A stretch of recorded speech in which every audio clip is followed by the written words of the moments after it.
Samuel Klɛŋklɛŋ Wolo le. Wolo le he Sane.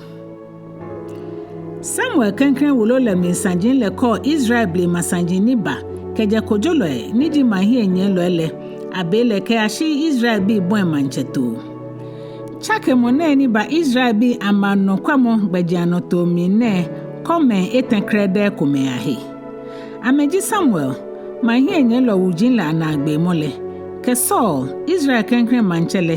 ke David. Dani David maye manchele eke Samuel ke Saul fen eshra Wolo ne minsane oti le tamokpa momo le mble masajin kroko mele non. Noji ake keji abonyumo tuele shere mo ke shade ba. Ni keji agbonyumo no tuele pin monyi ose. Yeho afe ene fan yeho osofo Eli beni ekelake meni buomile meba wa mehi enyan. Shimene buomile abu ama nuku le. No ye Samuel Klɛŋklɛŋ Wolo le Yitso Enyɔ kuku niji Nyɔŋma etɛn. Ejwɛ kpo fan ho ye sanjin la mi ake me ayin etɛn ame ekpakpa ko ye manche yeli ni babla Israel bi ashinle lehe. Israel bi ngo Yeho ake ame manche poten. Shi ake ni Israel bi le bi wole. Yeho amngomoko ha ame ake manche. Shi fe sele sanoti le ji ake Israel bi amanche le ni Jew. Mambi le ni Jew. Ame fe ame ye nyomo shishi. Nindo ye Samuel Klɛŋklɛŋ Wolo le Yitso Enyɔ keje kuku Kpawo ke ata kuku niji Nyɔŋma ani. Ye nyomo mlai anale isake aba agbomo efe agbenayi ni acheme ke ohiafo efe. Minjira moe. Wolo le minjira moe ne. Samuel ake Israel mahi enyelo. No ye Klɛŋklɛŋ Yitso Klɛŋklɛŋ kuku ke ata Yitso Kpawo kuku niji Nyɔŋma ke Kpawo. Saul to ake manche. No ye Yitso Kpaanyɔ Klɛŋklɛŋ kuku ke ata Yitso Nyɔŋma kuku niji Nyɔŋma enyo ke Kpawo. Eke Saul manche yeli le shishije. No ye Yitso Nyɔŋma ke Ekome Klɛŋklɛŋ kuku ke ata Yitso Nyɔŋma ke Enumɔ kuku niji Nyɔŋma etɛn ke Enumɔ. David ke Saul Yitso Nyɔŋma ke Ekpaa Klɛŋklɛŋ kuku ke ata Yitso Nyɔŋma etɛn kuku niji Nyɔŋma etɛn ke Ekome. Eke na muwe Saul gbele ke ebihin le ahesanjin. No ye Yitso Nyɔŋma etɛn ke Ekome Klɛŋklɛŋ kuku ke ata kuku niji Nyɔŋma ke etɛn no. Agbene nyaha wobo anyumo wie motue. Klɛŋklɛŋ Yitso Elkana ke nga ke bi yeshilo. Nunko hishi ye Rama ye Ephraim gojinla no. Egbeji Elkana ni echegbeji Yeroham. Zuf bi Tohu bi Elihu bi ji Elkana ne. Elkana ye ngame Enyɔ. Mokome gbeji Hana ni mokome le hu gbeji Penina. Penina ye bi shi Hana bebi. Da file Elkana ya shilo ya solio ne shanfo le ha Yehowa niji tachele. Neke be mile Eli bihi Enyole niji Hofni ke Finehas mi Yehowa usofo ye shilo. Bife gbini Elkana ba ya eya shanfo lele. Eha enga Penina ke Penina bihi leke ebi yele ate mo fe mo lo kukuli. Shi Hana le eya miyake Elkana sumo le jugba mo ne. Shi lo kukuli kome no eha le hu. Eja kelele nyumo hako lebi. Ene Hana bi enye Penina ke fomo yiyo Hana hefel. Neke wemli na nakpa boni Hana gbiglo emi ake Yehowa echi fomo na. Neke eji boni nibi ite no dafi. Shi ya bofe ni ameya Yehowa wile. Ebi enye Penina yiyo hefel. Kekele efio Hana yafu ni ye ni. Kefe na kaile ewe Elkana ka Hana ake. Hana meba no fuo ni asan oye ni meba no yochi bihi habo femusun bihi Nyɔŋma. Hana ke Eli beko beni ameye ni amenunoko yeshilo sele. Hana teshine Ahwoi hinakpa ni efo wa beni esole echo Yehowa le. Na kambia no le Osofo Eli tasen no ye Yehowa solimochule shi na achule mase. Hana woshike Yehowa tayache keji okwe mi oweyo mi manehunu ne ni okae mi ni ohi ekpa mi oweyo no shimo oha mi oweyo bi nule majo enoma ha bo Yehowa iwala gbi abofen ni aso yi na esan eite ni eba mi ake beni hana hie solimo le ahun ye Yehowa hiele Eli kwe na abu shi hana mi nwe ye atwi mi anu egbe akefe na abu keke ni chomo ene hewole Eli susu ake dan hana eto ni Eli ke hana ake mebe inono ni oto dan ke ashi hani owe la achire yo hie shi hana hre no ni ke da bi da minu ncho miji yoko ni mi re ho mi he na akpa minu ko we lo dan ko ni wa shimon mi fose mi twi mi are ho Sane mahwe Yehowa hie ka bu mi oweyo akeyo yakagbomoko shi mi komo kemila ni awo song na mi yoye ke ba shi amro nene Eli tohe hana na ake o manya blao ni Israel nyimole aha oni ni obilele hana ke Eli ake o faine o ha mi Sane na aka otwi no keke ni hana yi ete ni agbene e ata no kweyi na ehie efe tototo don Samuel fomo ke no jomo ha Yehowa enoje chere mole Elkana ke ngamele ke bile tishile bi mankpa beni amete ame aja Yehowa sele ameku amesekete Rama Elkana ke ngahana yawo ni Yehowa mobo na le beni sho afi na akplole hana ena musu ni efo binu hana wa bifa legbe ake Samuel ni eke eja ake mi bale ye Yehowa den beni afi shele Elkana ke ngake bile te koni ame ashanda afi na akplo afole ye shikrede ni ewole hiwo shi hana eya eko eja ake ke Elkana ake mame ke ashi machegbe kenle fufo dani mikela ya pu ye Yehowa hie koni ehije nkra Elkana to heke ojogba femono ni hiyo hie hishi ke ashi ochi abifale fufo Yehowa aha eshiwole abami nkeke no ewole hana hishi ni ekwa abifale ke ashi echele fufole beni hana chegbe kenle fufole sele ekagbe kenle te Yehowa wele yeshilo ni ehie de nchinanu ni eyi afiete kagma mamo kilo Nyɔŋma ke we ntokome na kambe mlintetele Samuel dako agbechina nule ni akagbeke numfio leba Elingo ni hana ke Eli ake minu ncho okaimi miji yole ni badamo maseye biene nyeseko ni ebakpa Yehowa fai ni ebale nile gbeke ne hefai mi bakpale ni Yehowa ehami no ni mi babalele hu no ewole mi enjoy no kra mi ha Yehowa mikele mi nke Yehowa wala gbin abofen keke ni ameja Yehowa eje Yitso Enyɔ hana soli keke ni hana soli eje neke Yehowa oha mi efri mi ni minye mi hie no mi wo mi gba mo mi henyelo ele eja ake ohre mi mo kronkron ko beta mo bo Yehowa o se le moko bedon moko behe wale tamo wo nyumole nyeka wi aka he no wo mo neke don nyeka wi aka he chomo eja aka Yehowa le nyumoni le loni ni le ikoju adesan ani fe moni kaka lo ele agan che le kumo ni meni he wale ena he wale meni kule ameyo ni ametrole amemi ya pa ye da ma hewo ni meni kule amewo homole amewo homodon na kenele fo Kpawo ni bi anye le mo echomokome mo Yehowa ni gbe omo ni echi omo hie hu eha aya agbohi aje ni eha akpalo aba eko Yehowa ni ha ayo hia ni eha anani hu leba moshin asan le wo omo no hu ete ohia foshi kejo mlume ni ewo omo ni efile no yetumo no koni ameke ablade atrashi ni amena sen ni onyama no ametra eja ake jele shishito le enoni ni le etwajele imano eba no kwafo elayi shime fonjin le amehin akpatan edumi eja ake je gbomode enche hewale na eyokuniye Yehowa henyelo ele akuma me dukuduku ahweshi ha nwe ashimu awame Yehowa jijele fe hi enyelo iba ha manchele anahiwale ni yemone fole mule ha eyekunin Kekeni Elkana kwese ete ewele yerama ni eshigbeke numfio Samuele koni esomo Yehowa ya osofo Eli shishi.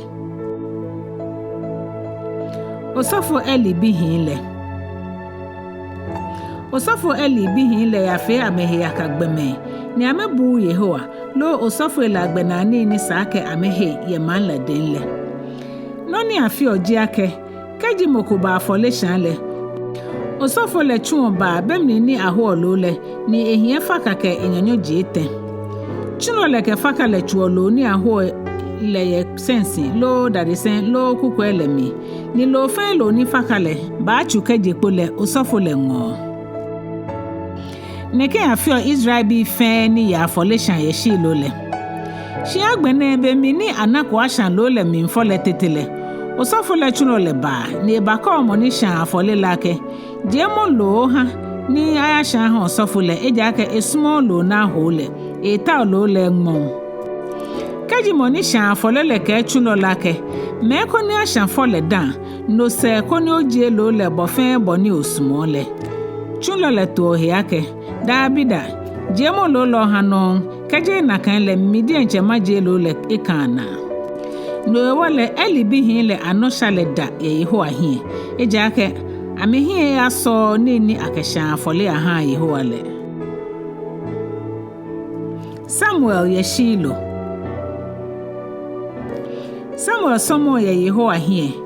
ewo chichi no ha ni akeklalakpe ni efie minten. Enyekpo atade yu pempe oko ni ekaba ha Samuel ko ni ewo keje ekewu ba da fi afole shanle. Keje amebale Eli jo Elkana ke ngale ni ka ake Yehowa ha yo ne awohwe aha bo ye ebinani ejo no ha Yehowa hewo kekele ameku amesekete amema Yehowa jo hana ni efo Samuel se bihin ete ke bi ye Enyɔ hu ni oblanyo fio Samuel le bada ye Yehowa wele Eli ke bihin le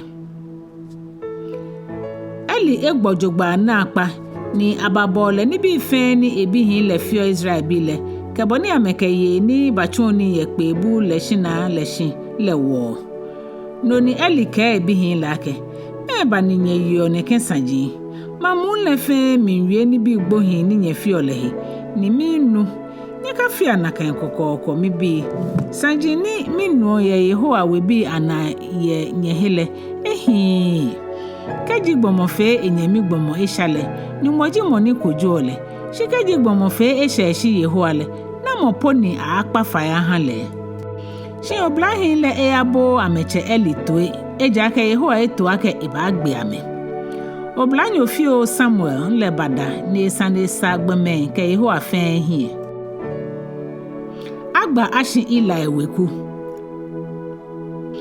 gbaloko ba ila ngobeko ni ebakela ke no ni Yehowa ka one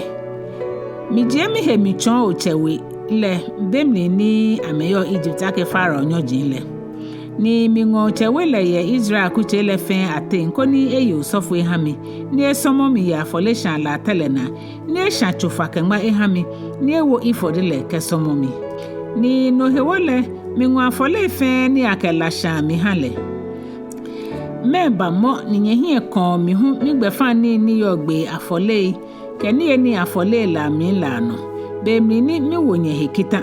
ni obo obi hin le mo mfemi ni nyeke mi mambi la afole mi ni hifefen le onye mo nye hele no he wale mi Yehowa Israel nyumole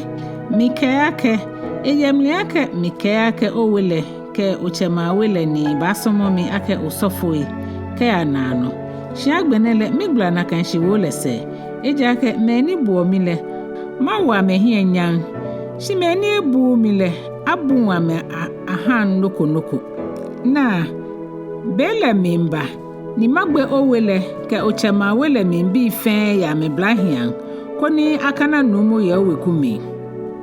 ni oka hejiramo ba na hwere mo ni abaha Israel ahwerele shio wele numo ehimi ka ate na no ni owekunyo ni maha ahwe na letete ehimbe ba adwura ni ba yare ho ketekino ni hwe fe ni abawo yo wele ba gbo akra na gbele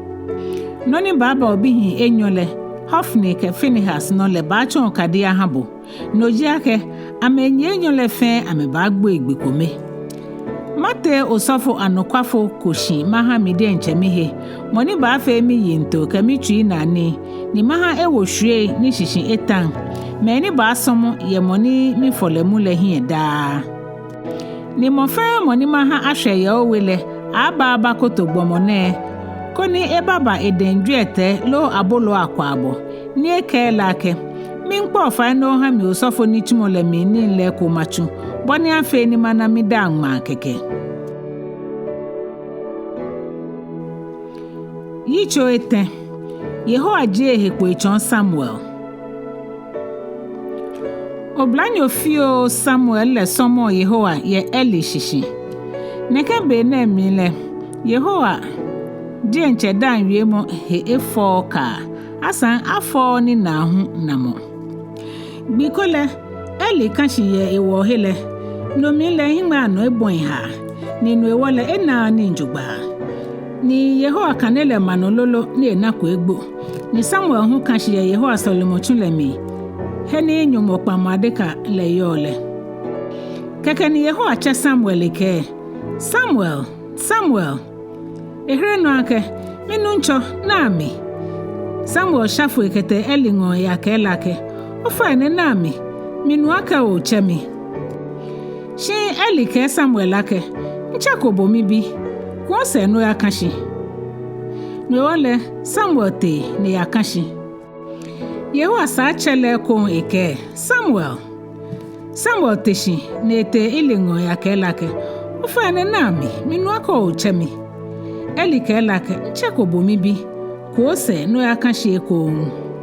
neke be mi le Samuel na kwa le Yehowa ni asan Yehowa kele wie koda Yehowa sa eche Samuel no ni shiete ni Samuel te shiete ilango ni akela ke ofaine na mi minu aka o chemi keke ni ile ba yo se agbena ke Yehowa ni cho oblanyo fiolele ni wole ke Samuel ake ya kanshi keji achebo eko le remono ake wiemo Yehowa shimi ochulo mimbobotue keke ni Samuel te akashi ye wo hele Yehowa ba ne badamoshi ni echele tamochu chula ake Samuel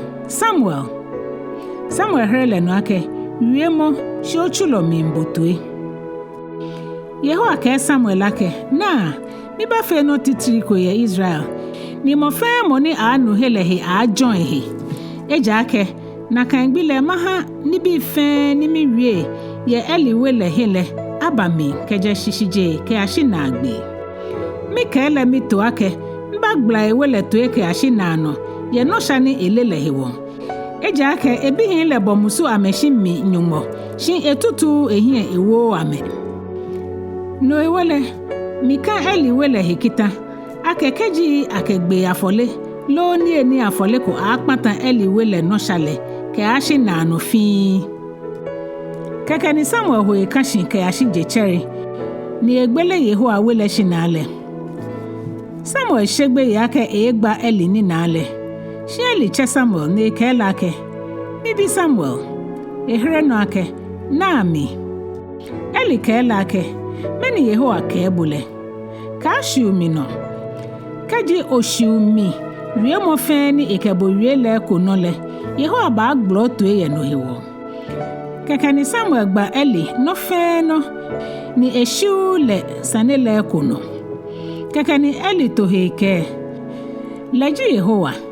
no ni hiele efe Samuel bada ni Yehowa keleye ni eha Samuel na wie mo ko afe yaka no ewole gbemeni yo Israel shipon le no fe kejedan ahun ke ahwe bi eshiba na le ake Samuel le Yehowa gbalo anukwafo ni Yehowa kahe echon wie mo le no ejio ehekpo echon Samuel yeshilo ni keji Samuel wie le Israel fe bo le toe Yitso Ejwɛ Ashokpamu adekale Filisti bi le fata koni ameke Israel bi la ya wu Israel bi le ya gbata le Ebeneza ni Filisti bi le hu gbata ye Afek Filisti bi le gbawo Israel ni beni aketale le shinle Filisti bi la ni nechon Israel bi la no ni Israel tabilo afe akpe Ejwɛ Nyɔ ye talemi ye ngale no Beni Israel tabilo ele kun amese keje tale na keba ameshito hele Israel ma onukpa ele keake mehewo ni Yehowa ngbegbe ni Filisti bi la ni nechon wono ngmene neke nyaha ni wa anwa Yehowa kpamu adekale ye shilo keba abie koni ebahin woten koni ehre wo ira ye wo hinyelo elade no hewole achu ate shilo ni ayawo Yehowa kpamu adekale ke enokerobi le niji Yehowa senle keba Hofni ke Finehas niji elibihi Enyɔ le fatahi ni akenyo kpamu adekale bale Beni Yehowa kpamu adekale basheshito hele minle Israel bi le fe bo she wa bo ne ha shikpon hoso Beni Filisti bi le nu she bo le amebiake me o she abo wa ye Hebrew bi la shito hele minekene Beni ameba na ameliake Yehowa kpamu adekale ebashe Israel bi la tale minle Filisti bi le shegbe ni ameke jema wonko eba ametale mi Sane yewo noko neke bako dan Sane yewo na mopo aje wo ye jema woji ni aheyo gbe ye ne aden jema woji ne ni aha omoba Egypt bi la no ye hia ngale no le ne waje anye he Filisti bi ni nye fi ahi ko ni nye ka chomo ahi bi la anyoji tamoboni nye yi amenyon le lele ake Filisti bi le wutale ekana na meye Israel bi la no kunin ni Israel bi le jofo ye Filisti bi la hi ekete amebu ya mi agbeme baba o dienche ejake Israel tabilo afe akpe Nyɔŋmai ete ni Nyɔ amenane no nyonyoe Nyumo kpamu adekale ashon ni Hofni ke Finehas eli bihi Enyɔ le Nyɔ eli gbele Benjamin nyoko jofo ekeje tale na kebashilo na kengbile no ka tade ni echire ke eitensu nune basheshi bemini eli tasen no ye agbole maseni esra ejake echuye nyo emiye nyumo kpamu adekale hiwo nule bote manle ni beni ebabo amane ni ekeje tale nale manle fe woyara beni eli no blomo ho le ebiake teblo mo ni ablo ho na eshishi hu nu le shahe ni ebabo eli amanele nomnile eli eye afi Nyɔŋmai Nɛɛhu ke Kpaanyɔ ni ehima no eha ni ena ni ikpakpako nu le ke eli ake mijimo ni je tale na bale ni ngmene no mijofo ye tale na keke ni eli bi nu lake ni temni ntamoten ni bi Bofule hreno eke ake Israel ejofo ye Filisti bi la hie woman bi la teme baba o dienche Enyɔ obihi Hofni ke Finehas hu Enyɔ ni asan ni wakpamu adekale ashon ni wakpamu adekale tani achineke pe ni elikpa ye senle no e agbe segbe ye man agbolehi ni eku enwuku ni egbo ejake egbo ni egbo mochochi na kembele mile eli ekwe Israel bi la no afi Nyɔŋmai Ejwɛ Finehas ngale hu gbele eli shayo niji Finehas ngale hiemusu ni eshe fomo beta beni yole nu amanele ake ashonyumo kpamu adekale ni eshanu leke ewule fe hu egbo ile fomo tehi amrole no ni ehu esanshi ni efo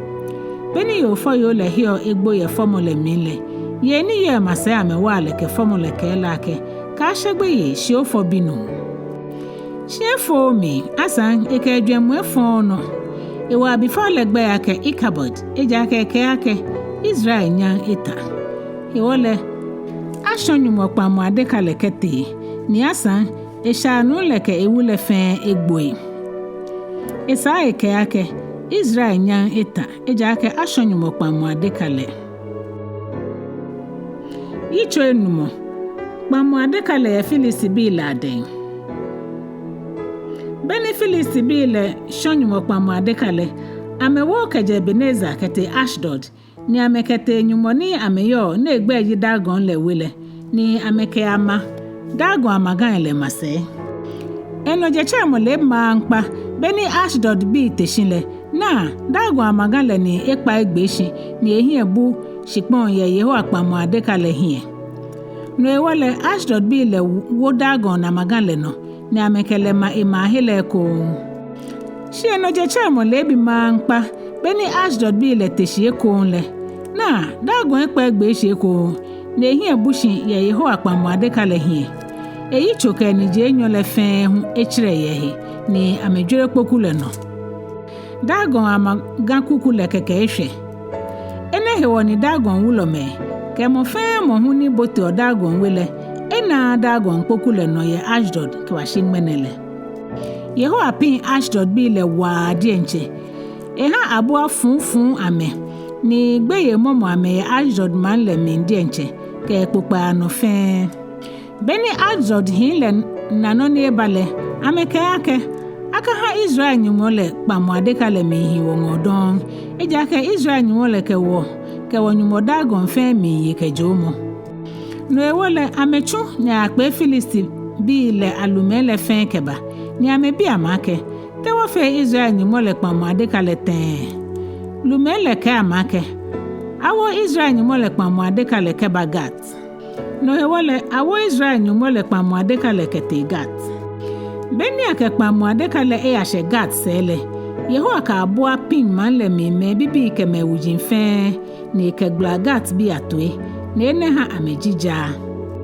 no ewole ame ha awo nyumo kpamu adekale kete Ekron shibeni ake nyumo kpamu adekale ashe jenle Ekron bi le bulu ameke na ake Israel nyumole kpamu adekale eba wongo koni ebagbe woke wobi no hewole amechu ayakpe Filisti bi alumele fe kebakpe ni ameke amake ni ha ke Israel nyumole kpamu adekale akunwase ke ya heneje koni ekabagbe woke wobi mamun le fe ejija ne egbe ija ke nyumoke amemi ye ke jomo ni na waje meni gbo ile aboa funfun ame ni man le blo wa amechake ahire ame Yitso Ekpaa akpale kpamu adekale keba Yehowa kpamu adekale ye nyoji Kpawo ye Filisti bi lango keke ni Filisti bi le pe ame sofwe keme ni fioni ni ame gbale ni ame bi ame ake te wo fe Yehowa kpamu adekale ten nyecho awo no ni saake wo ke fata adekale he ni wo ke kuse ke ya he ni eje osofwe le to yake keji nyemi nkpale Israel nyimole kpamu adekale kemi yale nyaka ha aka adekale mi ya eflo janyika fole fata hekete nyeke ha Israel nyimole ake nye yison no dani nyehe ata ni asa nyale no hewoni ikpako nyepin mole mambile biake meniji sonele afole ni woke ha le osofo ele je na ake aboa ni funfun nyele he no ni bi Enumɔ ni akashika fe ke kwakwa ehu Enumɔ ni akashika fe ye Filisti bi amanchemela ikulena eja ake hela kometo le no yenye kenye manchemele fenle no ewole nyefia aboa ni funfun nyele he no ke kwakwa ni bafite nyeshipon le no le he no kadi asan nyewa Israel nyumole ekole egbojo pimo le mi hanye kenye jimawojin le kenye shipon le hu mani hewe sake nyekpli nyetwi tamo Egypt bi le ke ame manche le fele kwe beni eha amena ameni ni amele sele bengme am Israel bi la hina mete no ewole nyefi ahwili he nyemo achina ye Enyɔ ni aye amefofololo asan ni apa yakwa amekwedan ni nyefi mo amenye wo ahwili le na amomochina bi le ya amenyemela heke ahia no sele awo Yehowa kpamu adekale amahwili le no atoshika ni bi ni akaya ha Yehowa akeson yeli he afolele awo adeka fiomi ni akema kpamu adekale mase ni neji elegbe ne ya nyekwa ise keji adekale wo ehie ma le de nche shipon le no gbekete beshile no chonake Israel Enumɔ le dzi mɔni ye wɔ awu ikpetenkple ne le. Shika dzi fili le eya ajen le bele wona wole ake je Yehowa pin wole shi oshran ko keke ni bashran wo. Ame fe boni aka amele. Ame momo china ye Enyɔ ni aye ame fofololo ni ame fimo ame oshili le na ni ame nga ame bi la ye shia. Ame wo Yehowa kpamu adekale ame mashili le no. Ni ame wo adekale ni ame to shika kwakwele ke shika aboale ame wo mi le hu ame mashili le no. China le yi tempon le no. Ni ame wo ame ya ame mabeshe mashton. Beni ame ya le fele bele china le mi mblo. Ame gba ni nejron le ame gba abeku hu. Filisti bi alume le nye kpamu adekale ke china le ke shili le se ahun ke ashe Betshemesh husun le no. Betshemesh bi mi nkuma ne ken be mi yegon jinle atenjo le mi. Beni ame ya wo ame hie no le na kpamu adekale ame nya jogba ndi enche. Shili le babote Yoshua ni je Betshemesh le moshi ni ibawa yete wuluko ni yo jen le mase. Ngole shibi le bla shili le chele ami ni amekechina le shan afole ame ha Yehowa. Levi bi ni yo jen le wo Yehowa kpamu adekale ka adeka ni ma imase ni shikani bi le yo min le hu ni ameke mamo te wulu le no. Betshemesh bi le shan afole ni amegbegbe ko lo hu ameke shan afole ameke ha Yehowa na kan gbile. Filisti bi amancheme Enumɔ le nano ni afele ni ameku amesa amete Ekron na kan gbile no. Aboani funfun Filisti bi le henoshikani ni Filisti bi le fele. Boni ameke ha Yehowa ake ameson yeli he afole ya majinle agbe amine. Ashdod no Ekome, ke Gaza no Ekome, ke Ashkelon no Ekome. Na kan no akeshika kwakwele hu ya ha ye Filisti bi le amajinfe ni yo mancheme Enumɔ la shishin le ayikun le na. Majini atwa gbogbo awo amehe ka akrowa ife shino. Takbete nklere ne ake Yehowa kpamu adekale mano ye Yoshua Betshemesh nyole ngole min le ye jen ye Sane Nɛɛhu udase ke bashimene. Yehowa gbe Betshemesh bi la te me Nyɔŋmai Kpawo Ekome. Eja ke ameka me hime ya kwe kpamu adekale mi. Ene ha manchomu le fe ya reho. Eja ke Yehowa eplene me babao. Kpamu adekale ye Kiriat Yerim. Sane ha Betshemesh bi le ke ake. Na mopo anye Yehowa nyumo kronkron ne hia Adamo. Ni ke adekale je wongole na me angopo ya.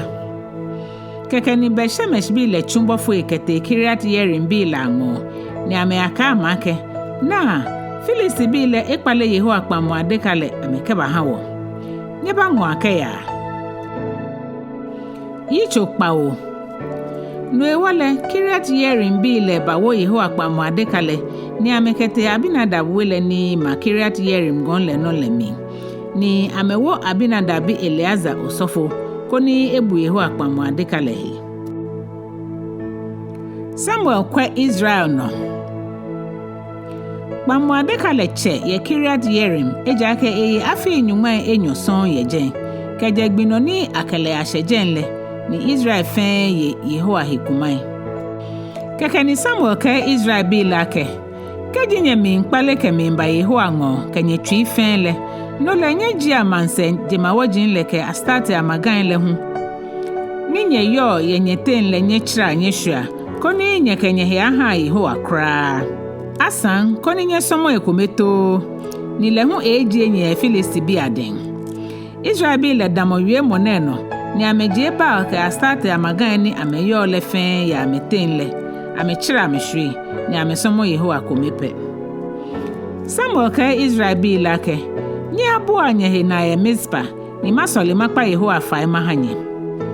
Israel bi le bo amehe na ye Mizpa. Ameye no amehwehye Yehowa hie ni amehima na kan bile ni ameke ake woton Yehowa no. Ni Samuel he Mizpa ni ekojo Israel bi la tensanjin yeje. Beni Filisti bi le nu ake Israel bi le ebabo amehe na ye Mizpa le. Filisti bi amancheme le fata koni amebatua Israel bi le. Beni Israel bile no ta ni Filisti bile efa lehele ame shegbeye ni ame ke Samuel ake ya no ni oche Yehowa wo nyumole oha wo koni ehere wo ye Filisti bile aden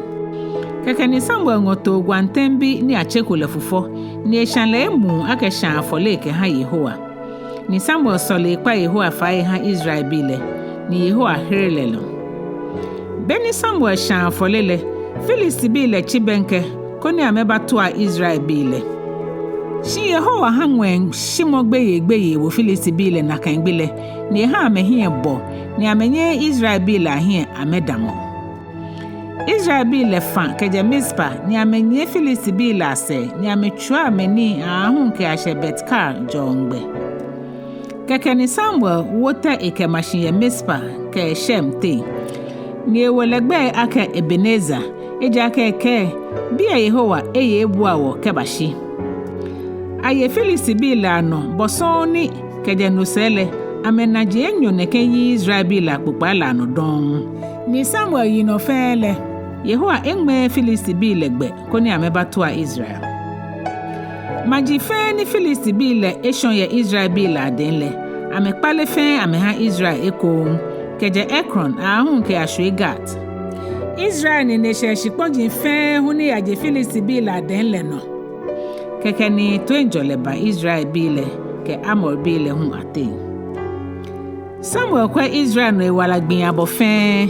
ni da file efangbe Asra Bethel ke Gilgal ke Mispa ni ekojo sanji ne ba he ne ni ekuense ba Rama eja ke jen iweyo ni jen hu ekwo mambile ate nsanjiye Samuel ma folishan late Rama eha Yehowa Icho Kpaanyɔ Israel bi aka ha memanche Beni Samuel gbole ewe bi hin le kojolo ni amekojo mambi la tensanji ye Israel Ekromo bi nigbeji yo ele kele se ho nigbeji abieleji no yelo ni eketo bi eshiba Shi Samuel bi hin ne eyako amecheje mbakra ameyadi ni na mose ni amehehe Enyɔ ni amechomosaji ahia amebomoshi Ene ha Israel man onukpa elefen bu amehena ni ameba Samuel ngoye Rama ni ameba kelake amro ne ogbo ni obi hinle eyako ojemba no ewole wo mancho ha wo koni le ekwa wono tamo Enyɔ ye majimaji nkroko mefen anole Sane le eyango Samuel na ake ameke ake ha wo manche ni ekwa wono no ewole Samuel sole che Yehowa ni Yehowa ke Samuel ake ni bi fe ni mambile ke obule fe mo ha me eja ke je bo amekwa shi mi mon amekwa ake mika yi ameno don bo pe ni amefe mi ke je gbino ni mi je ameke je Egypt ahun ke ba shi mene gbine ni amekwa mi ni ame asomo nyumu ekrokromele na ka no amefi obo hu ne no hewole bo ametwe shikele gba mi nkpo ka me ni ocho ame ni bi ni mo ni ba yi ame no manchele ba ta o ya ame den Samuel gba mambile ni bi ole ko ni ewo manche ha amele no ni Yehowa wiele fe eke amake boni manchele ni ba yi nye no le kenye ba yi ha ne e ba ngonye bi hinle ni ba ha mete mekome ayishili ahe ni mekome akwa ekpongoi ni mekome ajojofu ekenye ishili ahe Eba wo mekome asafu acheme eha me akpe kui keme Enumɔ kui ehehe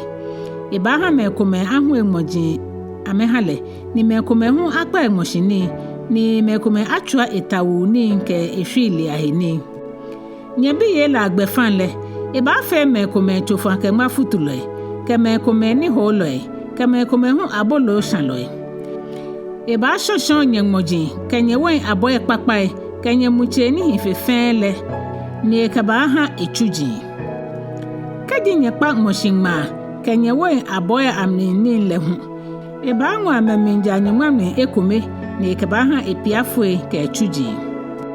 eba shonye wehi kenye weye kenye blahi fefeji kenye chinai kenye teji kpakpa ni hifefele koni ame achule eni amehale eba anwa nye toe amninja Nyɔŋma Ekome hehe ni nya chomo enyoji na kembele mile ni bafo shi ho efo nyeda shikele mambile kple Samuel toebo ni ameke wonu shi fe sele jawo na manche ni eyiwonoke koni wo hu watamo majimaji fe akewo ye manche ni le ekwa wono koni asan ke tabale enye wo hie ke wutaile ihawo beni Samuel nu heto ni mambile hale ejaje echon Yehowa ni Yehowa ke Samuel ake bo ametue ni owo manche o ha me Samuel ke Israel hile agbene ake ojogba mo fe mo ayale de enchema Yitso Nɛɛhu Saul ke Samuel Benjamin nu ni achako hishi ni achole Kish Echegbeji Abel Benjamin yu afia bi Bekorat bi Zero le bini Kish ne ye binu ni achole Saul Oblanyo ne he fel na akpa ya Israel bi la te ni keja ikonkete nwenle Oblanyo le kwa femofe mo ya Israel Saul che Kish teji ilaje keke ni Kish ke ebi Saul ake ngochu jin la te mokomo fatohi kono ya oyata oteji ile Saul ke chujin le yakpa Ephraim gonjin la no ke aje shali shashipon le no ni amementa okolo ile shi ame na ame akpa shalim shipon le no shi ame na keke ni amete Benjamin shipon le huno shi ame na teji ile Beni Saul ke chulo le ashe Zuf shipon le no le Saul ke oblanyo ni fata hilake hawo kun se wo ashia keje na kan le miche afon teji la hedwemu na etwi baye ye wo mo wo he oblanyo le ke Saul lake ole ni mogbomoko ye ma na mi ni abuo le jogba ndi enche ni no fe no ni Ekpaa le ba mi hawo te wa na le ekole Ekpaa wonye mo ni wonye na hinoko Saul ke oblanyo lake bene ne ken wo hie ni ke wote ni wo ke aha nu le abolo ni yo kudoku ya mi le hu eta meni don wo hie ni wo ka ate wo ke akenyumo gbalole oblanyo le ha Saul heto wake mi hie Ejwɛ Etɛ shekel ninja Ejwɛ Ekome ye bie mi ke ba ha nyumo gbalole koni echon wo he ni wo chon sale keji moko ya bi nyumo mi le boni aka ye Israel ji wote ni na lole ngo eja ke moni achole gbalo mene le sale ni na lo achole keke ni Saul ke oblanyo lake ojogba ha wote ni ameyi mi nkete manle mi he ni nyumogbomo le yole beni amehere ongbimele ke ya manle mi le ameka oblaye kumekpe ni amemi ya ame ayenu ni amebi amake ni fine ni na lole ye manle mi lo amehere no ameke eye na le ya yo hie no ne ni ya fi oya amone ibashe manle mi eja ke mambi le mi sha fole mene ye jamo hele ye gonle no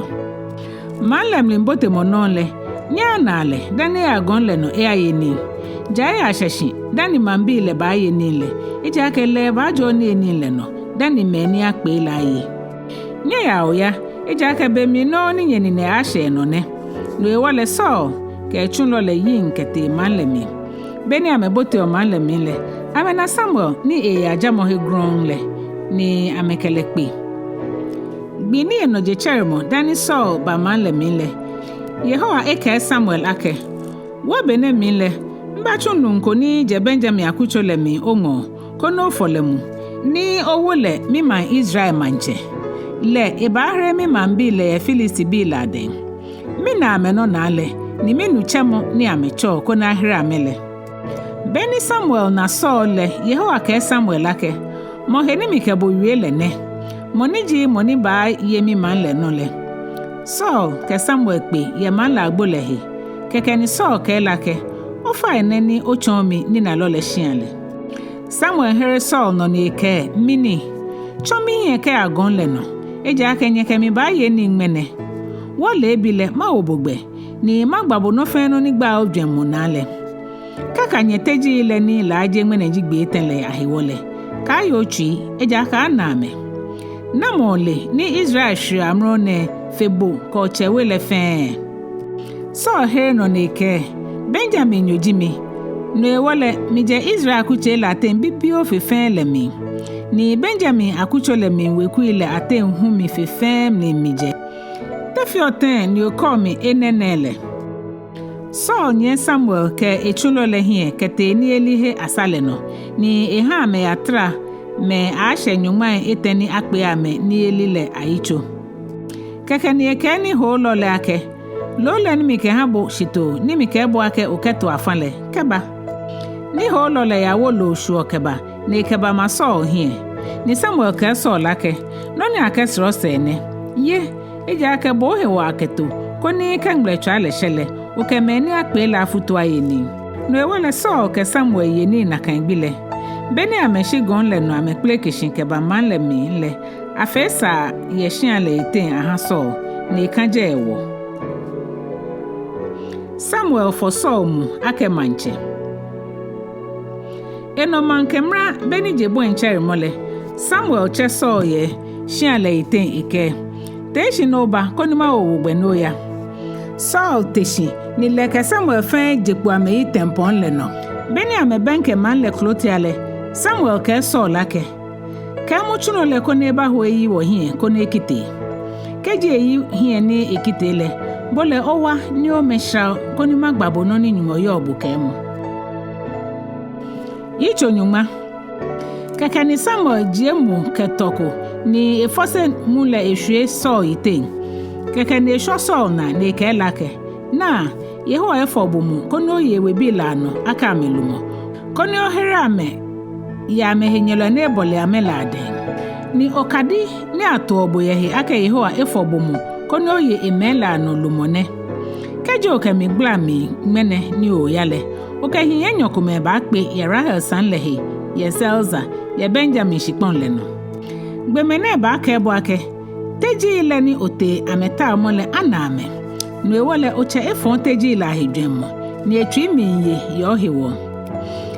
ka ake tema feten ye mi bi lehe wo hu kejo shijenle oba ye ohia ahun ke ashi oba ashe tabo odun petenkple lehe hiye tenkome ni mi ya Bethel ya shanfole aha Nyɔŋmɔ ke bo ba pe yeje amete mokome hia abote abi yete ni mokome hu hia abolo akwa boy ete ni mokome hu hia wen Wolo tokome ame ba flabo ni ame ba ha bo abolo akwa boy Enyɔ hemo no sele obayo ya she Nyɔŋmɔ gonle no ye Gibea ene Filisti bi asrafo eyole kejo benke manle oke gbalo ya safoku ba pe ni ameja folishan la tele he gonle no amemi nkple kishi ni aka obenta ke mile ke ble ke sanku nya amehie ni asan amemi ngba yeho amumo le ba chibo no ba ya shi gbalo ene anoke gba ni oba chongo mokrokro kra kejo kadi ne ba mi na kan habule no fe no ni aje ogbe fanle ofe eja ake Nyɔŋmɔ ni ba kplabo no sele ocho mi hie ke Gilgal mi baje ni mi ba shasha afole ke shida afole hi shi eje no memi gbi Kpawo ke ashimi baba mbani nabo ni ma chon obo no ofe beni Saul chon ehe ni eshi Samuel Nyɔŋmɔ chake Saul twi okadi le fe ba mi na kan gbile Saul ko blanyo chulo le ya she Gilgal pe ni gbalo asafoku ko ke Saul ba pe keke ni Nyɔŋmɔ mumo le ba yi Saul no ni ashigbalo elano ni ka megba me fe ni le Saul sa ni asan amena ka ke gbalo ele mi ngbale keke amehiake me ni fi okish bi le ne Saul hu echon gbalo lo malem ni nyoko here no ake shi me kroko mele na me po ji amecheme boni fe ni ana abe ake me ni Saul hu echon gbalo lo le ne beni Saul egba itanle ete afolesha hele ye gon le no Saul chekwe ko bi Saul ke eblanyo chulo lake na gbenyeje Saul je na ake wote teji taomo ni beni woya na amele wote Samuel ngo Saul chekwe leke ake gba mino ni Samuel kenye Saul ke chekwe lake eke wake ana teji ile Shi Saul Ekpaa echekwele no ni Samuel ke ye mancheni eba yele hele. Ato Saul manche. Samuel kpe Israel bi lekeba Yehowa hie ye Mespa ne ka make. Boni Yehowa Israel ni moleke ene. Mi kpla Israel keje Egypt ni mi jenye ye Egypt bi aden ke majimajini gbanye na ale hu aden. Shimene gbine nyele nye kwami nye nyumole ni heri onye iwe akeje onye mani huli kenye fimu efe amile ni nye ke dabida shibo fe boni fele mito manche mi hanye nwe wole agbene nye to akeba mi Yehowa ni hie yenye kuche kenye shian ana. Samuel ha Israel kuche le fe chiba Ekome ni oshiki ni afon le agbe Benjamin akuchole no. Eha Benjamin akuchole chiba ya meweku ya na ni oshiki na afon le agbe matribi ya wele no.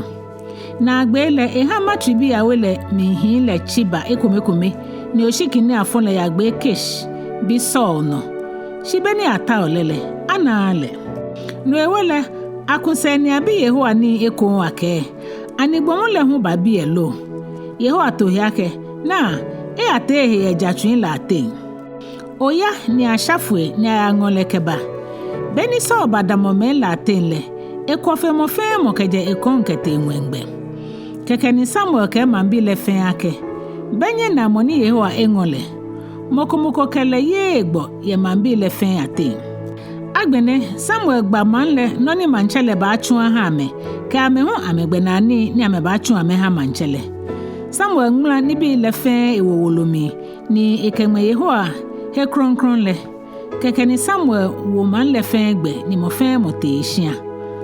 Saul hu te ewele Gibea ni hi kakabangi ni nyumo echake ametwi fata hekete. Shi hi yakagbeme kome ke ake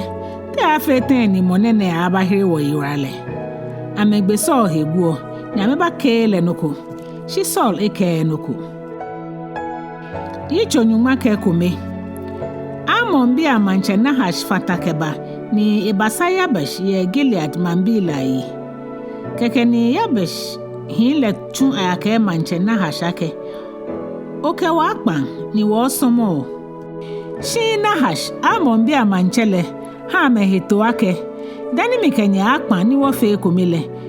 Janye ha mifamo nyeni nejuno hingbe efe yenye ichi ahi. Koni Ekpaa nyeba jele aha Israel mun le fe hi ashweshi. Yabesh ma onukpa eleke Nahash ake. Ha ogbi Kpawo. Oba chumbofu eke ya Israel majin fe ano. Keji aya na moko abahire wole. Koni woke wohi abahao. Beni Yabesh bofu ele ya shema niji Gibea. Heni Saul yole. Ni amebo amaniele. Mancho mun le woyira. Na kembe mli non le. Saul mi nkula china ikeje ngale no kemi mbashia. Ni ebi moku ake. Ni eba na woyira nekene. Ni abola amanie ni Yabesh bofu ele kebale. Keke ni nyumo mumole wo Saul eka titriko. Beni enu amaniele. Asan emli hungola na akpa. Emomo china Enyɔ egbe. Ni efla memi bibi. Ni kechu Yabesh bofu ele ake. Ame akpa Israel majimajim lefe ano. Ni yemo ni fata heji ake. Mo fe moni efanta keba eba wa Saul ke Samuel ne keji boni abafe mole chinaile. Israel bi le she noni Yehowa afe amele hegbeye ni nohewole ehwe nu nkome ni emia ke ya ataleko. Saul ha Israel na abakpeshin ye Bezek ni beni ekane amele ame ibofe akpe oha eten ni Yuda kokro hin aibofe akpe Nyɔŋmai eten. Keke ni Saul she bofu ele ni achunke balake. Nye ake Yabesh bi ye Gilead ake. Wo beni hunuke idamole. Ahira me yira. Beni bofu ene babo Yabesh bi le. Amaniele. Ame chwinyo amemi. Ni ame ha ayake manche Nahash ake. Wo ni ji wole. Woke wohi baba hanye. Koni nye fewo boni nye sumo. Eno jechere mole. Saul ja etabilo ela minku yete. Ni ame atua amon bi le manke himami ya mensrale mi ni ame chua meni ke ashishwa ne fintin amon bi ni jegbele mi le gbesha boni onan amete me Enyɔ neke ye Ekome. Keke ni mambi le ke Samuel ake ni egbe na kan me ni ke ake me so hu ba ye wo no manchele yo aka maba no gbe ame shin so to heke Ahwoi la shimene eja ka ngmene le Yehowa ehere Israel wala kekeni Samuel ke man lake nye ba no wota Gilgal koni wo sa wo so manche eko yeje no ewole man le fen lo min kete Gilgal ni ame ya wo so manche Yehowa hie yeje ame shashan shida afole yeje Yehowa hie ni so ke Israel bi le fen nya jugba ndi enche Yitso Nyɔŋma ka Enyɔ wie mo ni Samuel wie na ke mambi le yeshe Samuel ka Israel fen ake no ni nya bi mi le mi fe ni mi wo manche mi hanye no ewole agbene manche le nye hie ne mi la amro na mi gbo ni mi yeye ni mi bi hin le nye ka ameyo mi kwanye no keje mi bla hin a onka washimene mi ne nye ya odase nye hia mi Yehowa hie ke emoni efole mule hu hie na mochi na mission ni na moteji mission alo na mojo mitwa alo na moyi miwa ni na moden mi henyo ni ye koni makumi hie mahwe esande no nya wiako koni matonye na jia mambi le here no ameke otwa ko wojole owako woyile oshoko mokoden no ko hu Samuel tohineke Yehowa jimi dasefo nyumo ni emone fole mule hu mi yehi dase ngmene ake moko noko bemi den ameto he ake leje odasefo nyolele Samuel ke man lake Yehowa je odasefo nyolele le moni ehla Mose ke Aaron ni eje nyechemele ke je ijishipon le no ke bale no ewole agbene nyeda mo ashinye mea koni mi kenya akojo Yehowa hie ya ni bi fe ni ikehre nye kenyechemela hewo beni Jacob te Egypt ni Egypt bi le yo nyechemela nyonle nyechemela bla meche Yehowa ni Yehowa chumo se ke Aaron ni ame aje nyechemela ya Egypt ke ba ni ame hanye ba hibi ene shi nyechemela hi Ekpaa Yehowa amenyumole no ewole Yehowa ngme amehe eha ni hazo manche ya bentache Siserale ke Philist bi le hu ke Moab manche le hu ke amewuwu itai ni gbemene ye nyechemela no ene ha nyechemela bula meche Yehowa na meke wo feesha eja ke wo kwabo Yehowa ni wa asomo baali ke astate mum shi agbene heremo wo henyelo eladen ni wo ba asomo bo ni wala Yehowa chu Gideon ni ji Yerubal ke Barak ke Yefta ke Samuel hu ni echogbemene ano eherenye yenye henyelo eladen ye heife keke ni nye hishin hwehwe shibeni nye nake Nahash amon bi la manchele efanye inotale nye ke mi ake dabi okple jawana manche ne yi wono chabele Yehowa nyenyumole dinye manche no ewole na manchele ni nye tao ni nye bile ahanye na Yehowa ewo manche hanye keji nye ashe Yehowa gbeyi ni nye asomole ni nye aye egbe no ni nyeche ekitale hi atwa ni asan nyeke manchele ni yonye no le fe anye Yehowa nyenyumole lesele nyeje mbaja hanye shike nye aye Yehowa gbe no shi nyeche ekitale hi atwa le no le Yehowa ba agblanye kenye manchele fe tuwe no ewole nye damwashi ni nyekwa na akpe no ni Yehowa ba afe anije makumbe imlinji mene ojogba mba sole macha Yehowa koni ha nwe ashimo ni nuhu ane koni nyeke na nyele ake no fon ni nyefe nyeshi Yehowa le ke manche ni nye bi ake ha nyele idana akpa keke ni Samuel sole cha Yehowa ni ha nwe shimo ni nune na kangbile ni manle fe she Yehowa ke Samuel gbe mamu le fe pa Samuel fa ameke o fa ine pa Yehowa onyumole fa yo ha wo ochuji koni wo ka gboe eja ka esha ife ni wo fe sale wo fe ko wo fatahi ake wo bi aka ha wo manchele shi Samuel ke man lake nye ka shi agbeye nye na nye fe ne ke no fon ne mo shi kele nye ka pale ikeja Yehowa se shi mo nye somo ale ke nye twi fe nye kagba afanke anye yaka nibi ni ahebese namo ni asan nye moyiwara helase ejake yaka nibi ni ejake yehu akwanye ye egbe ekpete nkpele hewo asan isa ihe hu aka ekenye afe lede nche iman mihu ena aka gbale mi fonfo aka makpasolimo kenye hamo ni mikefe esha mishi yehoa Shimo ni ba chonye no ni hi ke no ni ja ni sa kenye fe nyehia yehoa kekegbe ye asan nye somo alaye anukwa yeli mi kenye twi fe nyeka ya ni bi wuji abo na etue hanyele shina keji nyeka nye fe ni fon janile no le abenye kenye manchele fe Ahwoi Yitso Nyɔŋma Etɛ Israel ke Filisti bi lewu Saul eye afi Nyɔŋmai Etɛ bene ebon Israel no yeli ake manchele ni eye manchele afi Nyɔŋmai Ejwɛ ke Enyɔ Saul halahin tabilo akpe Etɛ ye Israel bi latin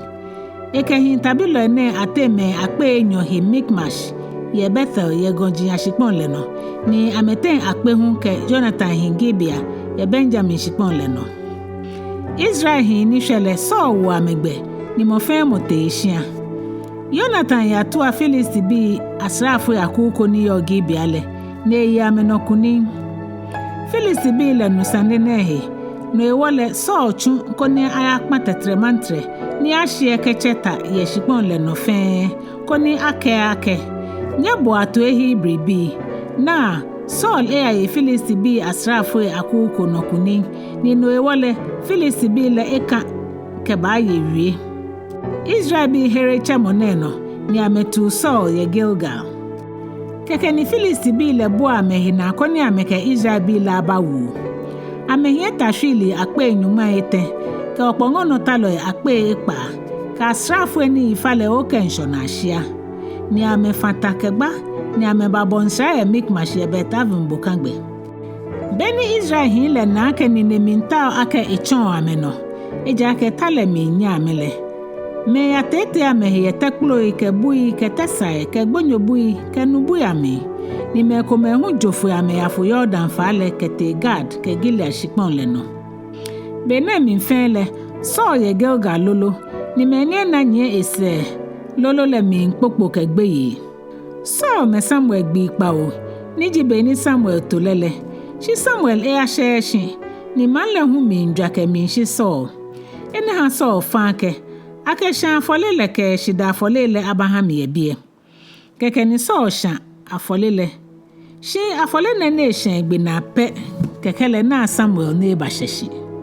Saul ne ke Samuel yakpe ne flale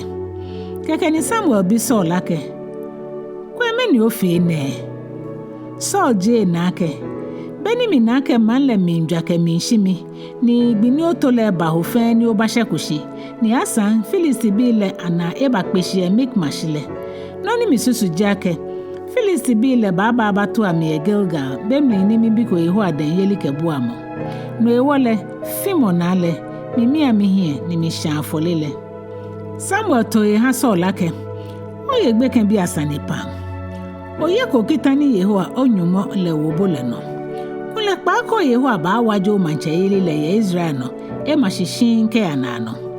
shi agbenele o manche yeli le se ba afo yehu angole de nche etwi na agbomo ni ewole eman le no lumo meni he wonle oya ye kitani yehu wobole no Sane ne sele Saul shi Gilgal ne te Geba ye Benjamin shipon le no eka ne hin tabilo ni fata hele ena me afe ohai Ekpaa Saul ke bi Jonathan ke tabilo ni fata me hele wa ye Geba ye Benjamin shipon le no no mile Filisti bi le woshi ye Mikmash keke ni Filisti bi le wo asafo etengbe keja metalemi koni ame atwa Israel bi le koni ame ha ameni ku kome chon ofra gbe kete shua oshipon le no ni ku kome hu chon Bet Horon gbe ni ku kome hu chon husun le ni ko zeboem jole mi le no kete shianga le no neke be mi le sono kome neke be Israel shipon le no heko eja ke Filisti bi le ke ake keja fe na kan le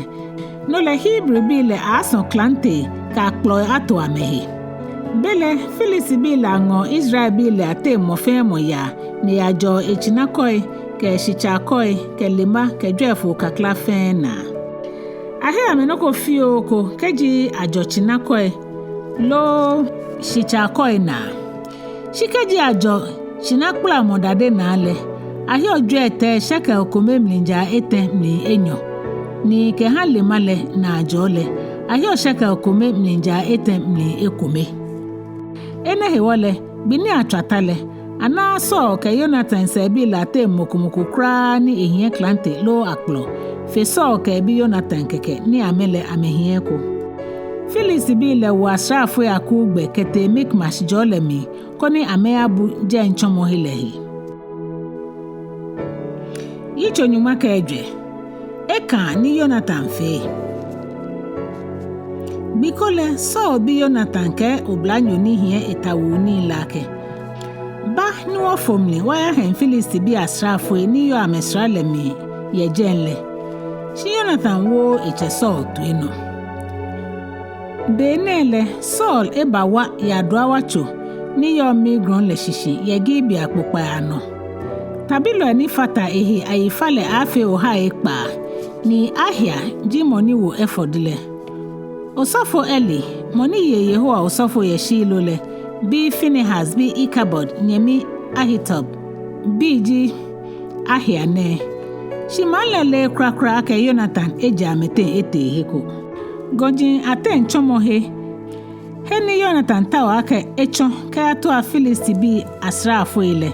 Tesa Enyɔ kome ewule ten. Ta ni yo tesa ne amnile ana ejipo ven. Ekome ya afa kome ne, ni Ekome hu ya afa kome ne. Ekome gba eji Bozes, ni Ekome hu gba eji Sane. Ekome ye ko igbe ye mikmash gbe, ni Ekome le hu ye wo igbe ye gibagbe. Jonathan ke Kpaanyɔ ni hie edamalake,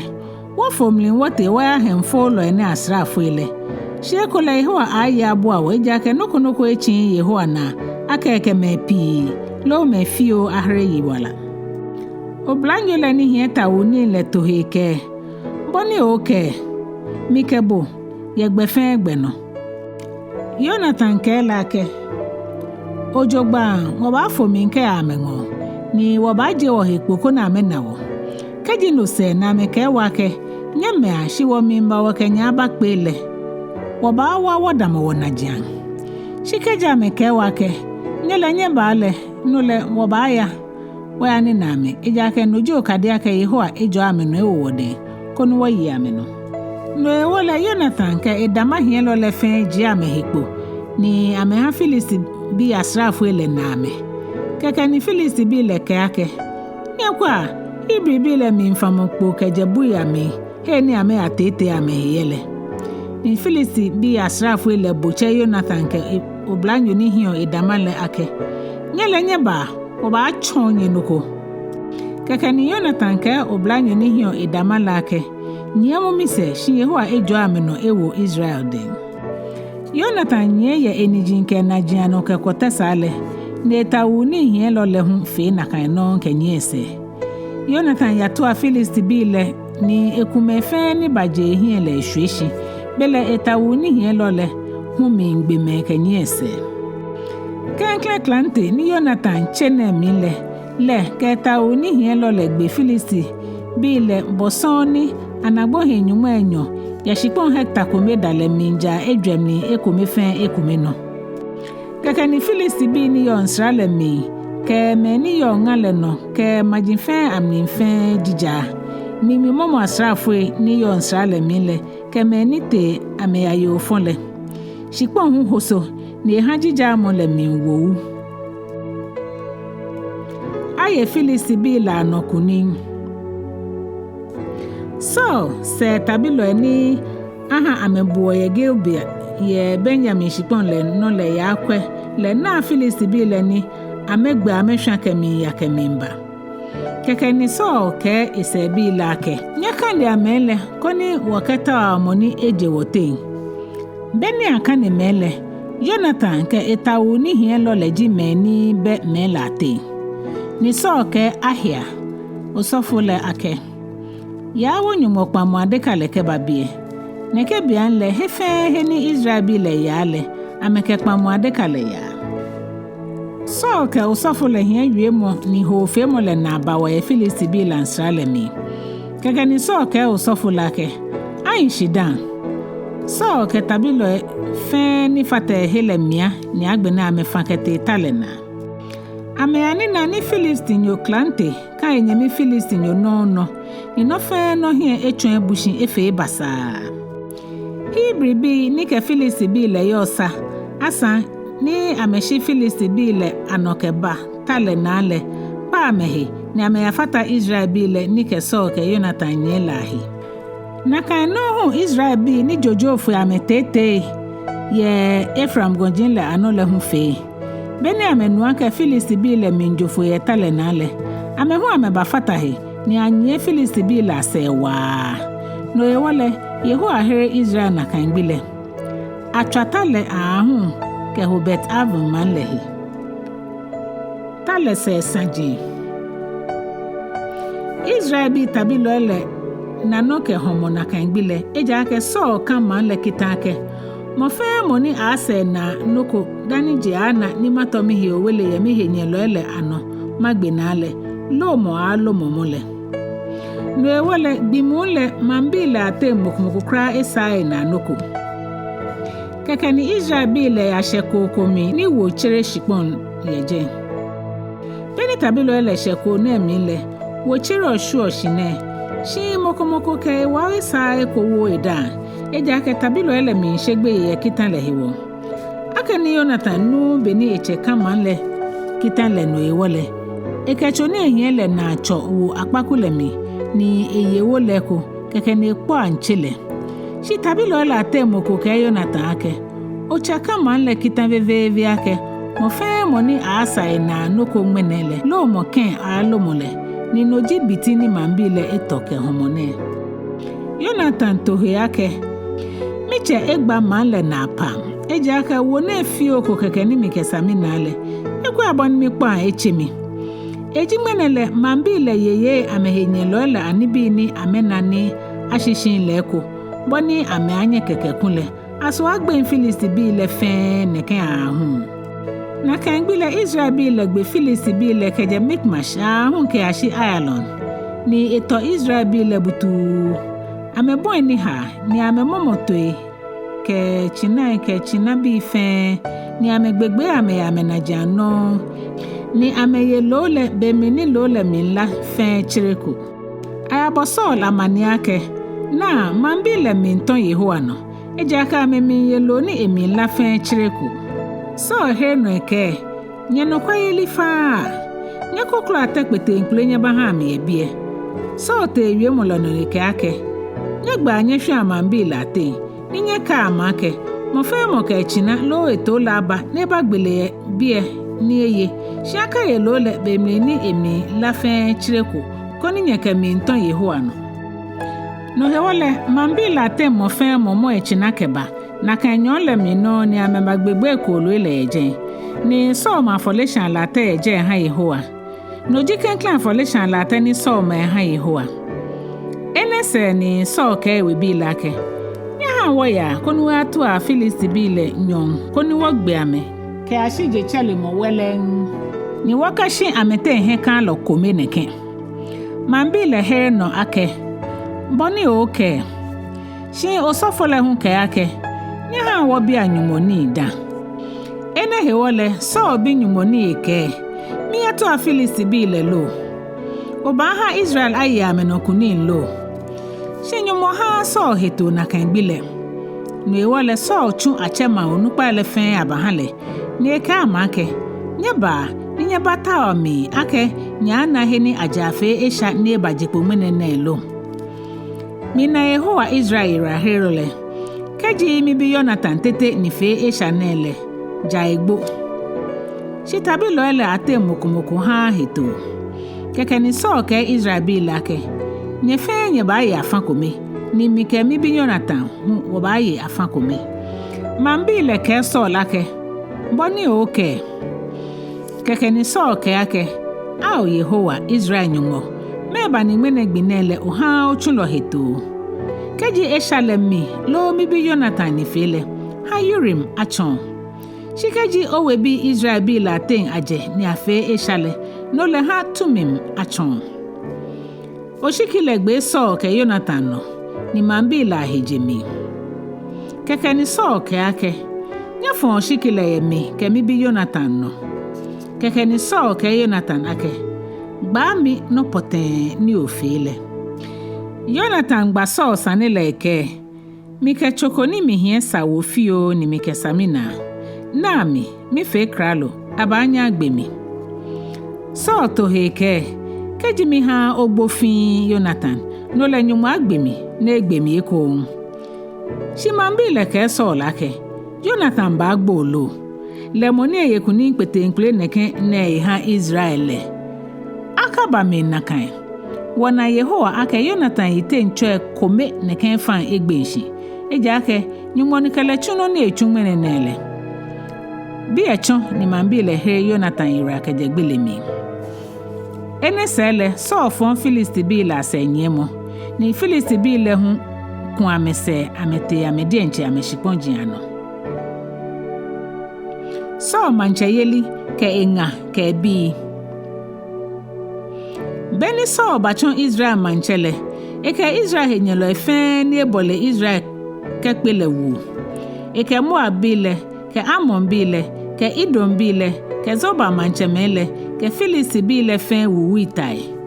ni hefe he ni so chonle eyokuni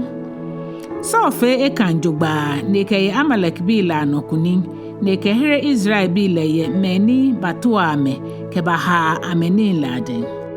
so musumbi hin leji Jonathan ke Ejwɛ ke Malkisha ni ebi ye Enyɔ le hu agbeji Merab onupale ke Mikal ni jigbekenle so ngale gbeji Ahinom Ahimaz biyole etache nupa fefen ji Abna so chekwen ne bi jile so chekish ke Abna hu che ne le Abiel bi hin ji ame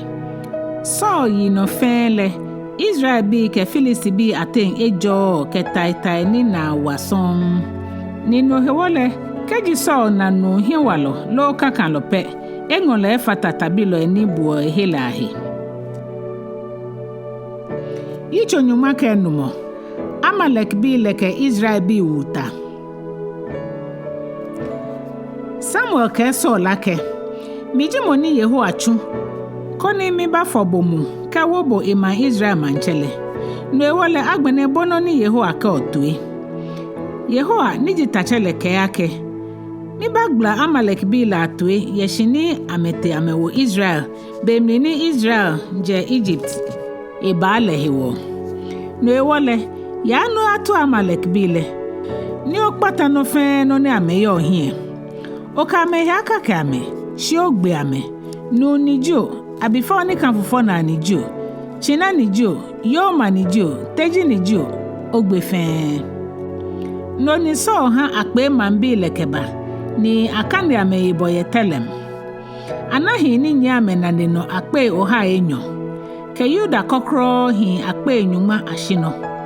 so ke tabilo elefan ke ba Amalek bi amanwulule nian ni amebawoka ye man le jole mi keke ni so ke she maje ken bi ni yo man le mi lake nyeshi Amalek bi le ate nye ya konimi kakpata nye ka me fe nye hie eja ke nye le nye fe Israel bi le fe ejro bena meje Egypt amebale no ewole ken bi le shi Amalek bi la te na amete so ke Amalek bi le wu ni ame plene ame ke je havila ahun ke ashisho ni yo bukangbele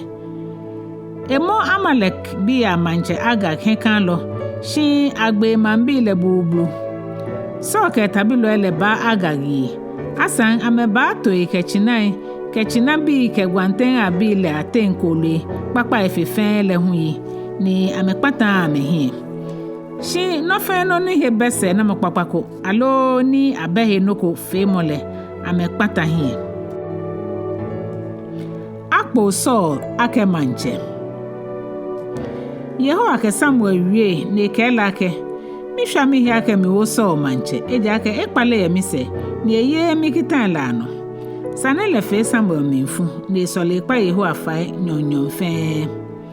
ni Samuel teshin enoje chawo mo mankemra kone ni na ahye Saul no lebi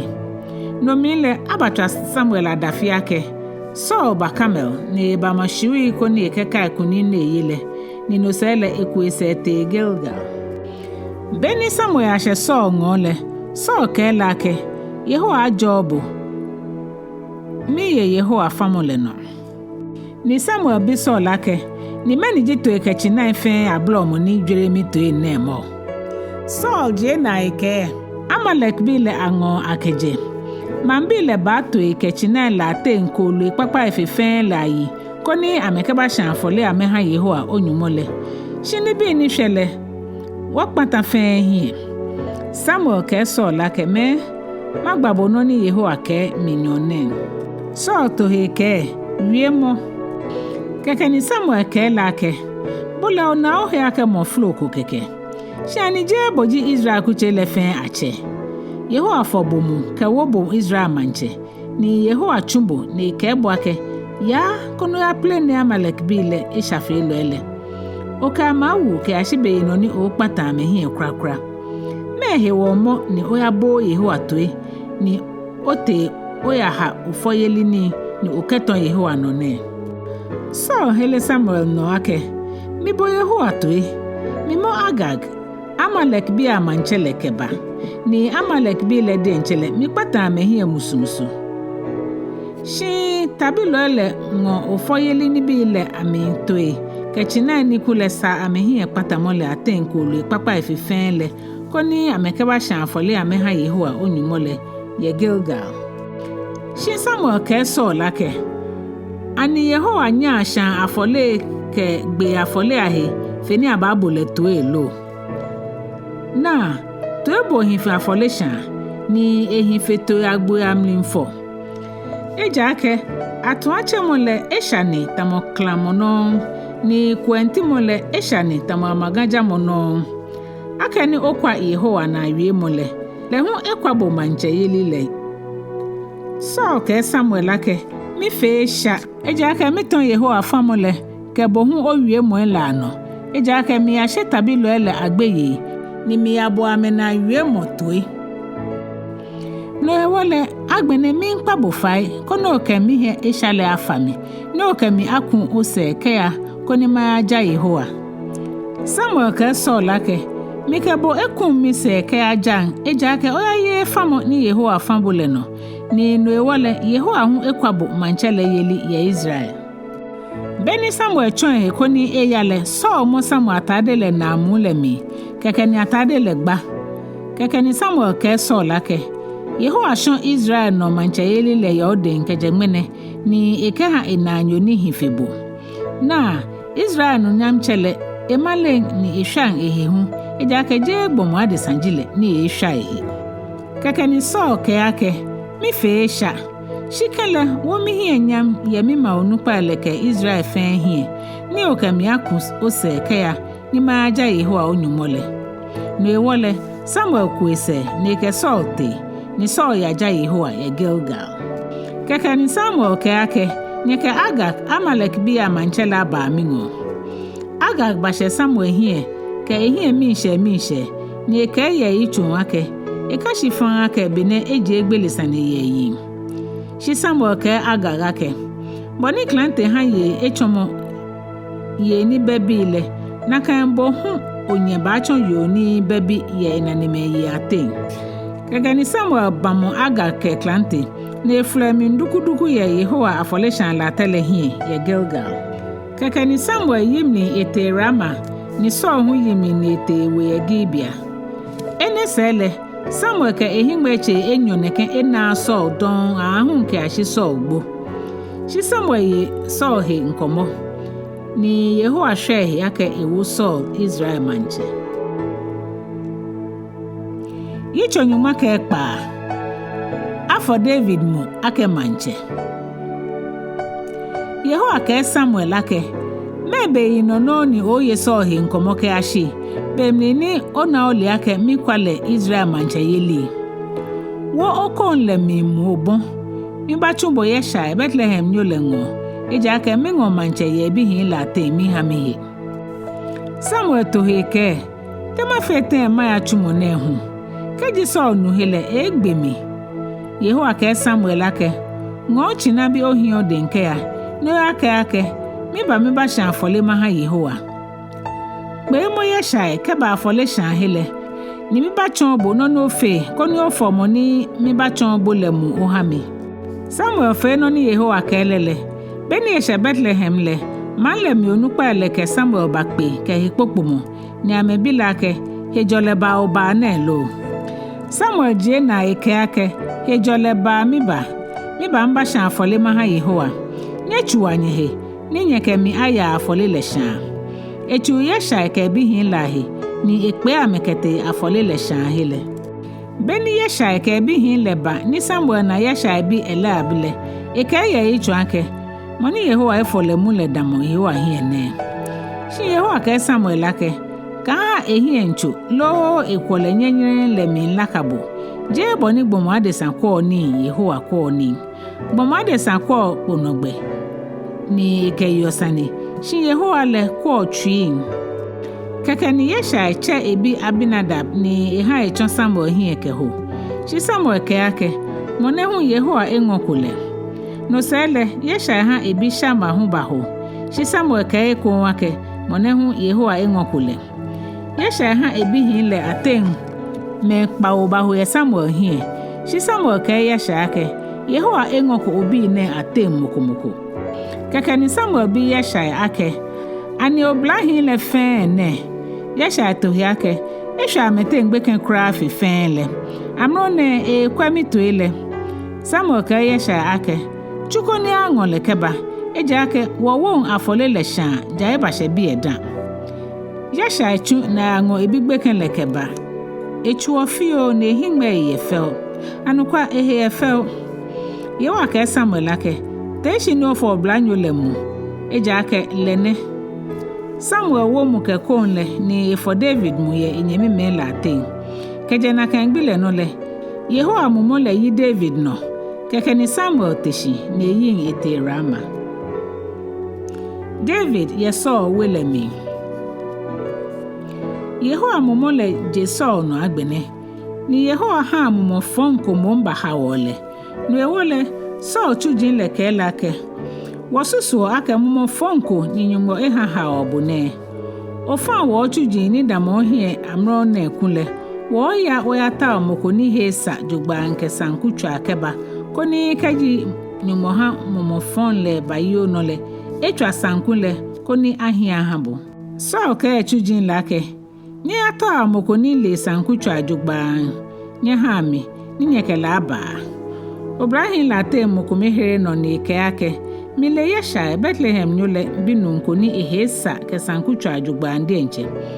oblanyo kakalo ni she tanagbeye ni elemo ke wiemo na ehehu ye fel ni Yehowa keleye no hewole so chumbofo ke wiemo kete yesha ngo ake ha obi David le ni kwa otu ile abanami yesha ke abolo ke we ni yokolo wolo tomi ke abotiabi tereteji ni eke ha David koni eke ya ha so David yashe songo ni ebon le somo so basumo David Sane boson ni efele itawu ni hielo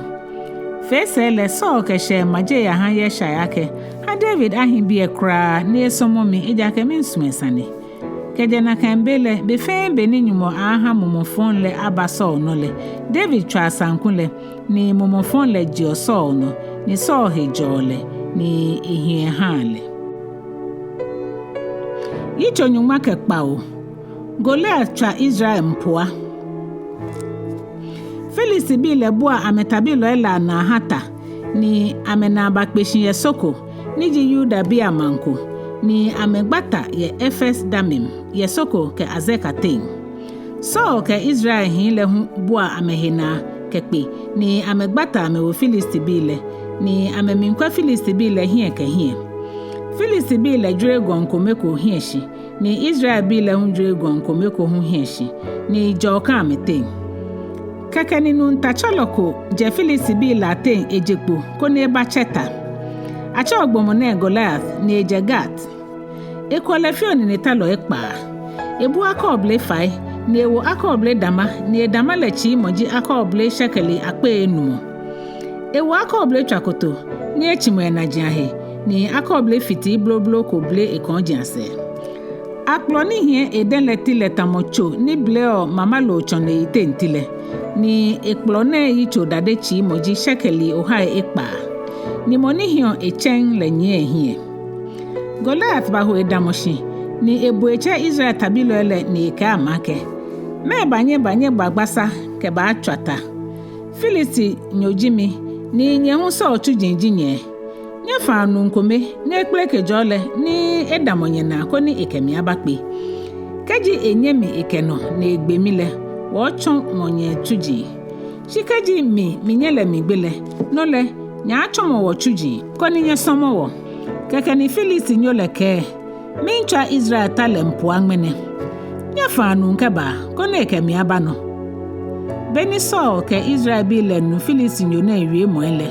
Mgbimide nche momoame ni ameshegbe ye na akpa. David ye so tabilo elate. Ephraim nyoko nije Bethlehem ye Yuda ni achole ye shaile biji David. Ye shaine ye bihin Kpaanyɔ. So yinole ye shai egbojugba ndi nche. Ebihin onupa etenle nye so se kete tale. Bihin etene ni te tale agbeji Eliab niji kromobile ke eseho Abinadab. Kelehu eseho Shama. David ye shai bi la te ngbeke kra. Beni ebihin onupa etenle ke so te tale. Kefe le David jo so ngo ni eya kwa echeto ele fio ye Bethlehem ni ekun eseba. Filisti nyole jokpo da lebi kegbeke ni ebadamoshi ni echo Israel bi le ngano. Efe na kan gbe Nyɔŋmai Ejwɛ son. Bikole ye shai ke ebi David ake. Hemo mamukilo Nyɔŋma ne ke abolo akwa abo Nyɔŋma ne ni oshaohe oyansralemi okeya ha onyemi mele. Okeke sui Nyɔŋma ne hu aha asrafo akpechele moshishini ameyole. Okwa bono onyemi mele yo ni oka mehe okadiko aba ni chonake oname ni asan ameyejugba. So ka meke Israel tabilo elefen ye elajo lemi ameke Filisi bi lemi wu. David teshin lebi mankpa ni etuto ile woto kweloko den ni ewoni enile keke ni eshue no tamoboni eche yesha fanlele. Ebasha Israel bi la shito hele bemi ni tabilo ele ifa ni amemi mboshe kemi atale na. Israel bi le atale ke Filisi bi le hu atale chiba ni taminkweta hie. David shi ejachule ha moni kwa tabilo ele ajachun la anole ni eshafu ekebote tabilo ele ate ni eyange enyemi mehile. Eka mehie wie mono ninu ntachekpana kuje Filisi bi atalemi ibadamoshi ni ibabon Israel bi le mpo atwa tamo efi odale. David nu wie mo ni ewiele. Beni Israel tabilo ele na Goliath le amejofu eja kegbeye momo amena akpa. Wie mo foshi fese ye Israel bi la ten yake. Ben yemi na nule ni efankpo le. Beba bo Israel hura. Na moni ba nyele egbele manche ba ha mole achoni ache wulu. Asan manche ke bi o ba ha legbla. No se hule aba ha leke weku fe akpa to wo ye Israel. David bihin Ekome ni damu masela ke. Meni aka ba fe ha moni agbe Filisi nyone koni Ekpaa hura ni bo Israel ne. Kwa Filisi nyo folo ne lebo nyumo he kan lo leta la hura. Hi le he David no ni amechon le no ni aka ba fe ha moni agbe Filisi nyole. Shi Eliab David nyaminu kwale nu beni David ke hin le yuole ni Eliab mi wola wo David ni ekake meni fe mo ba ebie na mo shi to efiole o ha ye ngale no ono nupa ni no fiole tetale kwa mo hewo bane David je na eke eni mi fe jesa ne gege mi bi David shi enyemi lese na echu ehie ekemokokro wi ebisa ne komele no ni heto komele no hu aha leko beni anu wie mo ni David wie le ayabo so la manie keke ni so ochu na yango David abahale David kɛ Saul ake mokomoko twi akafa ye nu na hewo ochulo ate eke neke Philistine yo na ayakpe Saul kɛ David ake onye Philistine yo na hia odamo eja ake bole gbekekeke o shilele ewuta ahun keje blahianton shi David here Saul no na eke ake ochulo kwa echetoi befe beni jata lo shishibrishi ko aba moto ile atento bikole mitu okolo le mi atwale no ni mi shon to bi le yeden keji jata lo shishibrishi le teshi ewo mi le mi mo echen ni mi chuale ni mi gbe ole manche jata ko shishibrishi po mi gbe ame akeni neke Philistine ofo lo na emembo nyumo hikan lo le taila ahura hiwole nano ni kolo ele na yemi den leko Yehowa moni jemi ye jata ke oshishiblishi dan le no jemi ye Philistine yo neden kekeni agbeni Saul ke David ake ojogba ya ni Yehowa ya abo Saul ke idade atade le o David ne ka koble fa ebule ne wole dama ehwe atade le no David mo Saul tawo klante le ye atade le no shibeni David kanyemole eja ke woko na kata de dan kekeni David ke Saul ake minye ma wo ne keni bi nem ke ano eja ke mika ko ekom kwaku dan no ewole David je ni bi le yehi ni ekoi de hie mo chule hie ni ete fale na ya hla fobita Enumɔ ike woto kwelo akotoku ni echocho le mi asan ejie Ekome le hie ni echi ebenke Philistine le hu chi eba ni eba benke David beni Philistine le fon hie ni ena David le ebule eja ke ena le ake oblanyo fio keke ni chuo ke hie feo ebi David ake ani gbe jimi hewo ni ohie choke ba mi no le beni Goliath echese di mawoji eke lumo David sele eke David ake ba bole shabie mika olo ba ha lo fojin ke ngankolo na meyi David to he ha Philistine lo ake bole o ba mi no ke klante ka kplo ke chen shimile mike bo mimba abakpe ya Yehowa ni jitachele Israel tai ni obo ame ahorale anyumole gbeemi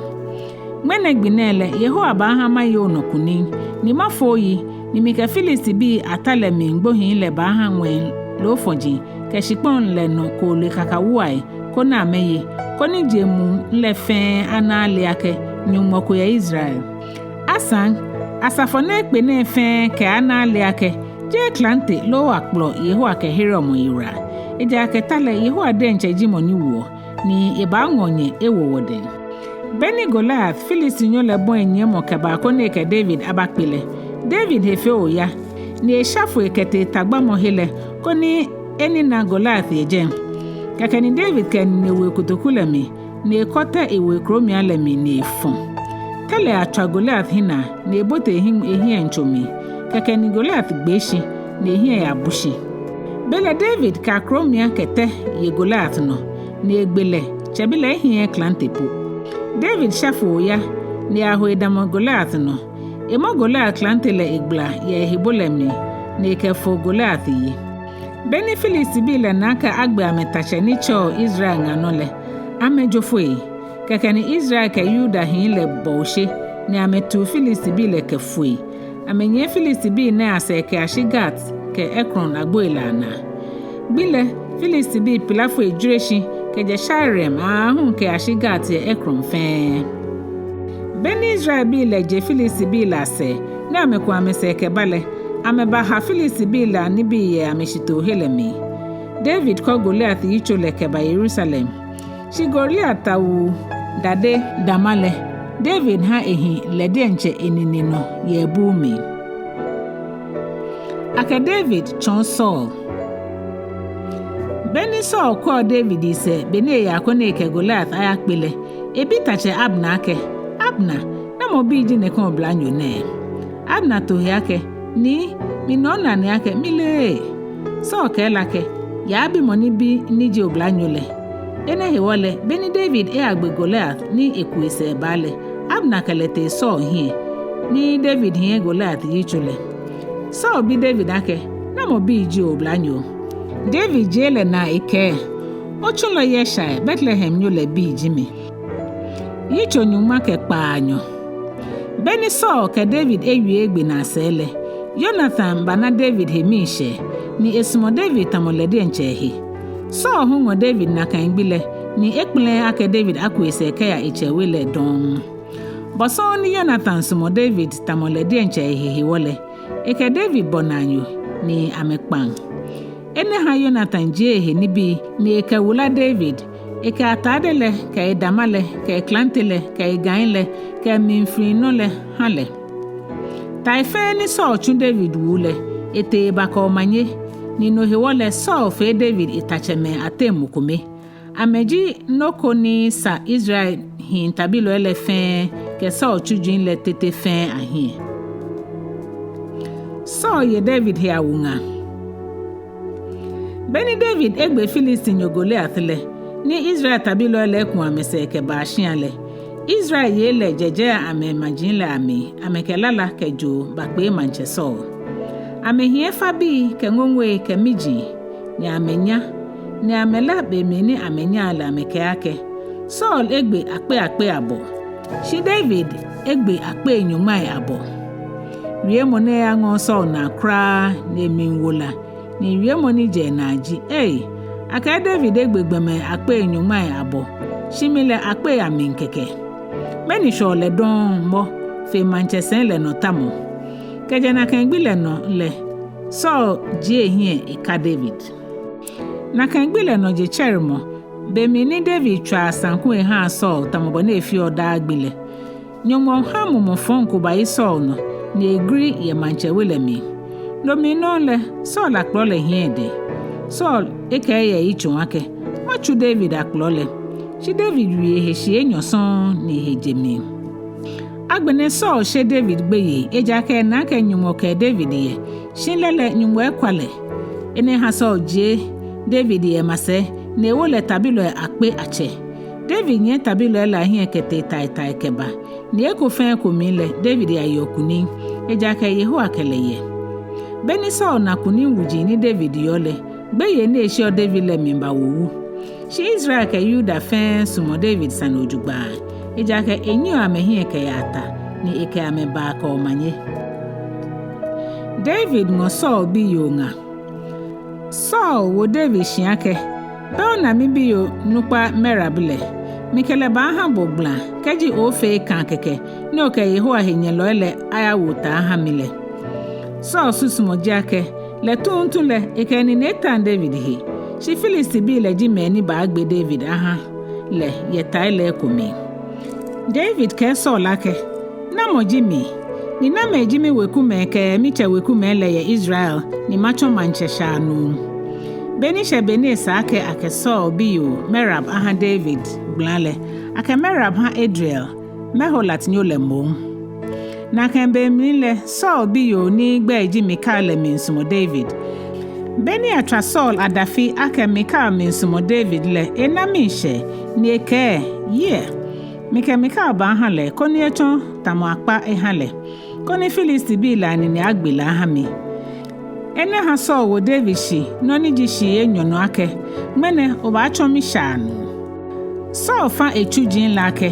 Nye na David yete momi. Ni nye ka la ake. Boni manchele yo hemishe. Ni echujin le fen hu sumo Sane le. Meba no ke manchele bi yo ehinshi. Ni ochon manche shanu. Beni Saul chujin le ke David ya wie monele. David ke chujin la ke. Kola nye ka bene manche shanu nchomo le hwe mo Sane ni. Mi hu ne. Ohiafo bi hu mi ni mi je moko. Saul chujin le ya bole heto ni David ha mele. Shi Saul chu ameko ne ka make. Nya ka David ake ahe me ka yini nkokra. Fe Philistine bi le afo na lo kome o hakeke. Koni aketo manche he wele ya henyelo elano. Saul susumo jake fo na lo leta mono bacho ni Philistine bi la ni ba agbe David. Beni Saul chujin le ya bo David amanele emi shehe yake ibacho manche shanu. Ndo he wole beni hwefi oni gbile shole David yin ete le ke shishi tabilo ele ni agbe Philistine bi oha Enyɔ ne flamefo na lo ile keba ne baka ne ha manche Saul boni afe kekeni echon mancheshanu no ewole Saul ke bi yo Mikal ha David bla shi beni Saul ke himwe ngmeshi ni na ka Yehowa mimbu David he ni asan aka Israel fe minsumo David sanile gbeye ni Saul show David le mimba wa fe chuchukule kekeni Saul chon David he nyolo kra bene min fele Phyllis bi amanche me fafa tai shi be fe bene ame afatale David yo Phyllis bi la no kunin fe Saul chujin kroko me fe ene ha David gbe hehe na akpa Yitso Nyɔŋma ke Nɛɛhu Saul how David Saul we bi Jonathan ke chujin le fe ayitso wake amegbe David ke jini ni she no shi ake ni Saul bi Jonathan smo David Sane hiwole Jonathan ya twa David adafi ake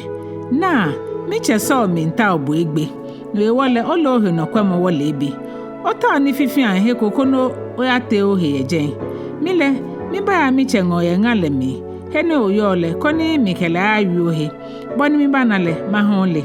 Jonathan te ne aneche Saul ne wie ha David ne kela ke o fine kono kafe ochulo David ishako ejake efeko bo ishako kra ni asan ni bi fe ne echule he basa na mo ehabo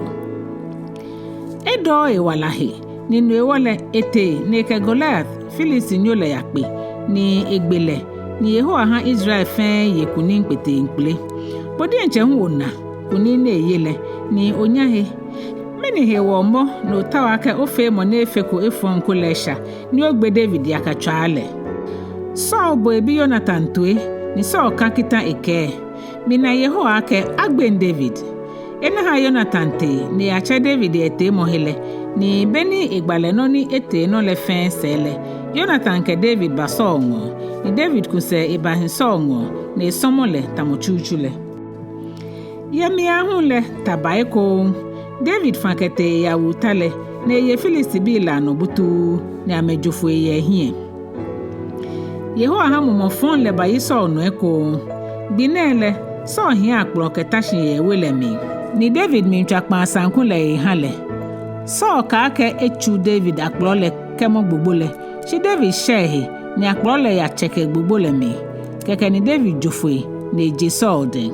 na kan gbele gbekele Saul wo megbe ake amea wo David ka ye iwele bona fe ko ni le Saul le eni ni ashe David no di chere mo lebi ko na egbele shi David nga Mikal wo David nga ike keje ohere oyira ngmene nyo na emile wole abagbebo no wole Mikal shi David kechon sanflemi keishi ni David jofo ite na je Saul de keke ni Mikal wo no ko ni agboleta mogbomo efo David sa chole no ni ke no le icho chole abote ahe twa esunile ni ha no le mama beni Saul bofo e na echu aka ame amo David ameba ha lele she David wele mile Mikal ke bofo e lake David na hichile shi Saul sa wo bofo e legbe ko nkete David wele aka ame anale ke ame himwe ni aka amake nye wale ke sa le fe nye ba ha mi ko ni magbele beni bofo e le bale amebani na amaga ni chole abote ahe twa esune kan David sa chole no ene ha Saul bi Mikal ake meni he wono la kamineke ni ojemi he nye no legbe nete ni oha ejemi de ne Mikal ha Saul heto ike ake ewo mi she ike ake keji owa mi ko ni majofuele no le magbebo beni David jofuele iba Samuel ngoye Rama ni iba gbale sanji fe ni Saul ke yelele keke ni David ke Samuel fe te ni ame Ahinayot ayatwa Saul adafia ke na David ye Nayot ye Rama keke ni Saul wo bofo egbe ko ni ame amo David keba beni bofo ne ashe Nayot ni ame ani na Samuel damogbalo akule na ake amenupa ni ame mingbale nyungbo mumole bayi bofo ilano ni ame hu ame boengba ababa Saul amane ni nuewole isa echunbofo ekrokome shi ame hu ame ashigbalo ilano Saul kuse echubofo eko no ni jishi eteno shi ame hu ame achomogbalo enakan no keke ni Saul denche yimi nete Rama beni ashe nubu wulu ni yo sekule hele ebi David ke Samuel shi ne ke ake ne egbeji he ni Samuel ke David yole moko chole ke Amenayot ye Rama. Kakani so hwe no kajeseku ni Anayot ye Rama. Shinyumo mumole yile hu ino ni ehie gba egbete ahun ke ahye Anayot ye Rama. Kakani so hu kplo ehie atadele ni egba ye Samuel hie. Ni ekashi ke he flo na kan gbile hwane mu le fe kenyo mu le fe. Boni fe ni abon nke mo ake. Meni so hu echon gbalo hu lene. Yitso Nyɔŋma Enyɔ. Jonathan ye bua David. Sane ne sele David jofo ye Nayoth ye Rama keba Jonathan ngo ni babila ke. Meni mi fe. Meni tomo mi ton. Ni me e chapeau mi fe oche he woni ta o mi egbine. Jonathan ke David ake. Me na kan hu ni aka ba agbebo. No ko be ni mi che ba fe na ewo mi to eno. No wulu ni jo, no bibio ni jo. Meni he wo mi ke Sane ne ba temi ibe mi nakan. Shi David to he ke o chele fan bono osmo mi Sane ni no ewole eyin to je ke o kale no le Sane le ba dobo. Mina Yehowa ke bodi enche hu ake ikashi fan ake mi ke gbele te nje ke. Jonathan ke David ake bi mi no fen no tawo ni ma fe mahabo. David ke Jonathan ake Wolo nyo he baje ni kule sake mi ke mancha ya tashi ayeni. Shi ofa ne me gbe ko ni maya te mi he ye ngale no ke ashi bi egbe tengbeke. Keje oche bi mi shinle o ke la ke David bi mi gbe pepepe ake e shafwe e ya eman Bethlehem no neba. Eja ke we ku fe mi shada fi afole eje. Keje eto he ake ojogba nle no le mi ye mi he. Shi kaje mi mfunle no chon ake eto eyi ake iba fe mi fon no ewole fe mo mi ejune ye pa mo kronkron ni okemi Ekpaa le hewo kaje mi yo fole bodi enche gbe mi ita ke me hewo ni okemi aya ha uche Jonathan ke lake eni aka gbale mi fon fo kaje efo mi to na kekepo ake mi che etwa faishin ake iba fe bo fon le ani mi kembo kekeni David ke Jonathan ake Keji ale no ni uche angmebo na ashale. Na mopo ahamale. Jonathan to heke. Banu wote ngale no. No ewele ameyimni ameyenyole ni amete ngale no. Beni ame ashejenle. Jonathan ke David ake. Yehowa Israel nyumole. Aye mi udase. Keji mitamiche icho hemikwe. Ni minake eye ohe tuidronle. Machuo ngowo lo wose. Nekebe mi pepepe koni abawo to eno. Shikaji micha eto yindo ake efon no iba afebo. Ni mi ha ole kono ojofe oya hwehwehwele. No la Yehowa awo mi he nyomo keteke no. Yehowa ke bo ahishi tambo na eke micha ehishinle. Wose ko keji mi ye wala mi lolole. Omni ahia ha mi ye Yehowa so mo kron le na. Ni keji mi gbole ohi akakpa no kono ofe mi hwe ejun ke ya na no. Beni Yehowa akpata ohinyole fe ahie ye shipon le no le.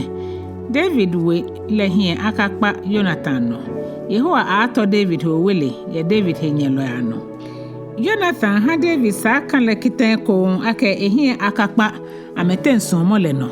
Eja ake Jonathan smo David tamobone smo le di enche hile. Keke ni Jonathan ke David ake wole nyon he baje ni abioshi. Eja ake osen le no ba kan flow. Ni gbiniji etenle no le abako sefe ni ake obe na kan gbile ya no ya to he ye tai ni buashi ye jenle ahe he no ya te o he ye beni Sane ne chona shile mi ba chire gan etema wo tai la masegbe o ke mi nche no ko poten ko gan kekele mi ba chu oblanyo fi oko ni makela ke ya ta gan le keba keji mi keshi sefe se ake okwe gan le ya obi egbemo klomo keba le no chon ake oba eja ake minanyumo ake Sane fonko yembo ni oba fe hwehwehwe shikaji mike oblanyo la ake okwe gan le tekebo le no chon ake ojofo eno ya eja ake Yehowa eji ebogbe Yehowa ji mike boten odase yeshi ni wo henehe kemi ya nano. No ewole David atehe ye ngalemi. beni nyɔ hele jele manche so ba ni le ashi eta esene ma gbogbo le hele no ni eta dale ni Jonathan ta ehie tuntu ni Abda ta so mase David ta mo hele kan flo shi Saul eke no ko na kan bile eja ka esusumoji Sane ko eba David no na echu kwehe ni no hiwole ehiche shi no je cheremo ni ji nyɔ hele no biniji bi enyole beni David ta mo hele kan flo eko nle Saul bi Jonathan ake meni he won yesha bile bako ni eli nye kemene fenele Jonathan here Saul no na eke ake David bi migbe pepepe koni eya Bethlehem neba eke mi ake ofa ene migbe ni maya maba eja ke wawekule mi shanfole ye manlemni ni minyaminu le eshemi ake mi ba nu ewole keji osmo misane lelenle hamaya ni maya sra minyami mele maba ene hewo ni ebako mancho okpon mele shishine Saul mfu wo Jonathan na akpa na ekela ke gbe yo yakagbomo fon ka to achelo bi ni tamobo oke yesha bile mimbo ni oke minwo bodi enche ka onyefe hie mama no ye man na bi aboni yesha bi na hie kale bodi enche ni jo o manche ile ni jo eko fen ko yeton no ewole chu ko na angole abahami eja ake jaigbo Jonathan here eche Saul no na eke ake meni wonsa aka egbo meni efe shiko metole Saul fon ekplole ni kule ke minchu Jonathan ko na egbele ene Jonathan kenake eche nwe yin polele ake iba agbe David Jonathan teshike minfuni na wa keshi okplole shi ni naka ngbile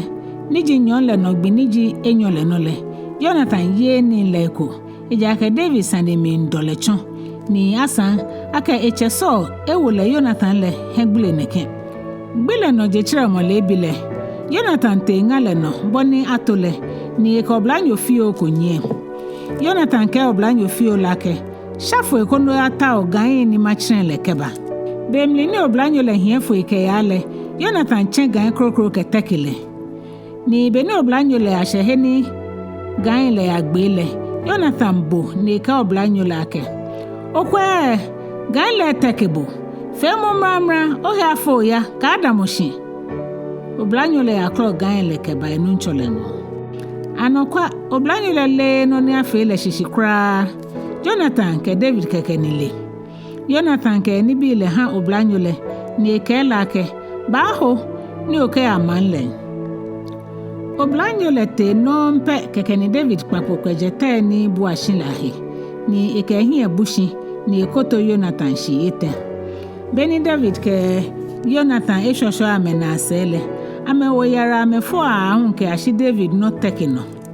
keke ni Jonathan ke David ake anyemi bi abo ke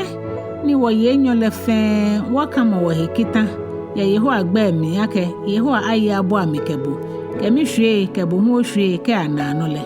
ya abo ojugba keke ni David chwe ni ete ni Jonathan hu kuise ete malemi icho nyuma Enyɔ ka Ekome David jo Saul na Ahwoi David ba usofo Ahimelek ngoye nob malemi Ahimelek hikpopo mo bakpe David na ebilake meba na okometo onye ni mokomoko fata ohele David ka usofo Ahimelek ake minye manche chumoko no ebo mikoko ake ka ha mokomoko minle no chumo ni michubone ke kita hu ni mi wobo ye hele oblahi ni mike yale mi chon amehe ko ni ameke mi akpeye meni oyo ni neno ami abolo akwa aboy Enumɔ lo no fe no ni ona ko ni mike hie mi de osofo Ahimelek here David no eke ake nipa abolo ko kra ye bie fi abolo kronkron le keji oblahi le ko etako yo hele no le Sane ko behe David to he hon sofo lake anukwale mi le wotako yo he tamoboni kaji wonye chumo flopo no ni wota yo hele te afete ni kaji oblahin le nye ngmene chumo wulo ni tamoneke no le ni amehien amehe kronkron le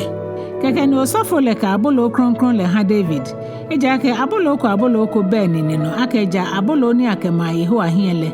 No ni keji aje ejenle. Ja ka abolo kla to emumule na jana ka ngbile nonle. Binele mancheso to kwelo nukpa ni achole dog idom nyole yejen ni achi na esolimo wele. David ke osofo Ahimelek ake obeklante lo akploko yo nino. Manchechumo nle afe kplakpla ni nuewole mi klante lejo mi kplo lejo mi ko eko mi hie mi denke ba. Osofo Ahimelek je na ike Goliath Philistine nyole ni ogbe elajo le mi le klante le yebie. Ekachichi no ha ni lese ni ablahe kaji o sumole no le ko eja ke no se le klante krokro bebie don ni David to he ke ake eno bepo ko hami David shinob manlemi na kangbile ejo Saul na Ahwoi ni ete gat manche akishmo keke ni manche akishujin le kele ake kwe je David le ni echon shipon le no manche le ne je monehe lala ala akejo ake Saul egbe akpe ni David egbe akpe Nyɔŋmai abole wie mone ha David helishi ni ebu gat manche akishbe yeshe mona akpa enehi wole David chake ni fe mo ya mambila ahie ekwaye seke na fe ni oke seke yelo keji ahie mi engla ni ya ma agboleshi na ale no ni ha la jontete wu echemi npoto no ewole manche akish bi echujin lake kwe bomo ninye na ake sekele meni nyekele ba ha mi afi seke yelo ahimi ya mi hiwoni ni akpla monene keba kone ba fe seke yelo ani echomile aso esakra ke bomoneke hio mi we na mi tete Yitso Nyɔŋma Enyɔ agbe osofo David shigat man lemi na ejofo ekete ahin adulam tekro lemi beni enyemi mele ke chewe le fe na lele amete ngo ejen keke ni me fe ni awa meyi keme huni hie enyoji keme fe huni beshinle hemi shele bua mehina na me afata David hi keke ni David bacho ame asafo ache hi afe o ha Ejwɛ son ni bafata David hi ne David shi adulam teklo lemi ni ete Mespa ye Moab shikpon le no ni ake Moab manchela ke o faine hami cheke minye afan keba ni ameba hinye ngo ke ashibe no ni malebo ni nyumo atomi aha ni wole David shi follow le ha Moab manchele ni follow le hi Moab manchele ngo be abofen ni David yo teklo le mile fesele baloni achole gat leba ni eba ke David ake ka yin teklo na mi don shibie no ya yuda shipon le no ni wole David shi teklo le mi ni te ya hin Herod ko le mi bine so ye Gibea ni tashi ye choko ni achole ake Tamaris chole shishi ye gonpo le no ehi ekplo ye de ni echujin le ebole ehikekpe keke ni abakele ake aya na heni David kese bi le yole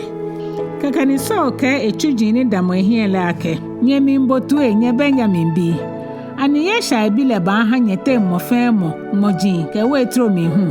alo ewo nyeme akpekpe akui keme ohaha akui asafo acheme hu he woni nye fe twem nye kpa mi no le tamoko eje nyete eba wo mitu enu ake midi enche mi musumbi le ke yesha bi le efe Ekome moko benyete ni mi sane dole boni ewo mitu enu ake mi musumbi le awo ni chunlole yin koni eteshi ewo mi tamoboni nye na agmenene dog idom nyole damoso chujin la amase keke ni ehere no eke ake mina yesha bi le ye nob ni eba osofo Ahimelek ahita obile ngo ni Ahimelek bi Yehowa ni hale gbeno ni eni ni asan eke Goliath Philistine nyole klante le hu ihale ene ha Saul chu kone akpe Ahimelek ahita obile ke echewele mimbi ni ameno nji osofo eni yo no obile fe abahale beni gbemene fe bashe manche Saul hiele Saul ke ake obotu elo ahita obubi Ahimelek rele no eke minu ncho keke ni Saul bilake meba ni bo ke yesha bile nyekpa miyino ni ohale ni asan owede nklante ni obinyumo ni ohale ni no hewo ni eteshi ewomi ni ewomi ka boni nye na angmene gbinele. Ahimelek tohe ha manchele eke. Noni mileji ake manche chujin la te moko be ni ejiehe anokwafo tamo David. Manche shanu njile ni agbene manche hebulele asafu achejile ni awole manche welemi. Je ngmene ji Klɛŋklɛŋ gbino ni mibi Nyɔŋmɔ ni mi ha David. Ene akpale mi fomfo ake manche ke Sane afo mi echulo lo mi chewele mi moko kra no ejake mile Sane nehe noko kra. Shi manche leke ake Ahimelek jagbebo ka chewele mi bi fe. Kakani manche le fa ehebulu ni damo masele ike. Nyecho anyehe ni nyegbi ayehu osofu ene ejaka amehu amewa David eko. Amena amele ake David mi njufwe. Shi ameba wo metu eno. Shi mancha chujin le Ekpaa ake ameawa amenine no amechwa osofu le ni. No hewale mancha so fa dog ne kela ake gbe osofu ene. Nilele dog edomnyo le chonhe ne doklante to osofu elano. Nina kengbile egbo osofu ni jimeni wo chichi no hani le Nyɔŋmai Kpaanyɔ ke Enumɔ son. So ha ke klante kpata no mamun le fe hie agbe hin ke ye ke gbe ken bi ka bifa bi ke chinai ke teji ke to ife. Shi ahita bi Ahimelek bi hin la te mokume ko na chole abi ata le hejemi ne Ejwɛ Etɛ David ngo ne abola mania ke Saul egbe yehu osofu ile. David ka abi ata ake na kengbile bebe benimi na dog idiom nole ye nob lepe ni minake ofe bole ibaye yake so mieje no chewele mimbi fe egbo ine oke mi ahinshi ni o ka segbe yi eje ake munita o mi egbele le no ita obu hu egbe ne shi kejo ye mi masele o ye hwehwehwe Yitso Enyɔ Etɛ agbagba David ake Philist bi le yato ake la manle ni amemi hagma ni Nyɔŋma shan heile no ewole David bi Yehowa ni ake animiya ni mi ato Philist bi le kehere ke la lo Yehowa here David no eke ya no ato Philist bi le ni ohere ke la shi David bi le ke la ke na Yuda shipon le no heni wo yo ye bi ene pole wo mi segbe ye ahun ni wo te ke la woke Philist ataile yawu ene ha David kuseni ebi Yehowa ni eko Yehowa kela ke ya kela le shimi ba ho ye Philist bi la no kunin ne wole David ke we bi le fa ke te kela na me ke Philist bi le yawu na me gbe Philist bi le butu na me lo Philist bi la ko le kete boni fe ni David here kela bi ayiwane Bemine Ahimelek bi abi atajufo kete David ngo ye kela le ehie effort le kete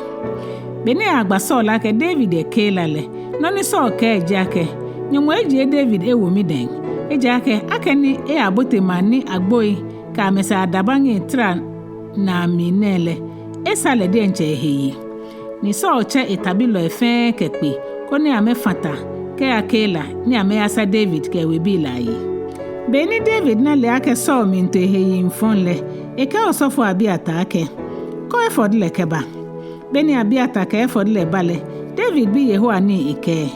Yehowa Israel Enumɔ uchule nu ake Saul mintao ibakela koni ibakpata manle hie ye mi hewo anikela bi ba je mi awo eden lo ani Saul ba na balele Yehowa Israel Enumɔ uchulo mi nkpabu fai koni ohamale ne ni David bi eko wake anikela bi le aje mi kemi we bi le amewo Saul den lo Yehowa here no ake ame ba je nye ame ha Saul ni fe na kanle David ke isebi afi me o ha Ekpaa le yi ame he oyai ni ame shikela ame yi amete hefe he ni amena agba Saul ake David ejofo ye kela ni no ewole Saul efa tale David ya higonjin la no Sane ne sele David abohe agwa ye ngale no teklo ile ami Yezif ngale no gojin la no bife gbile Saul minta David chini mo ha enina she David no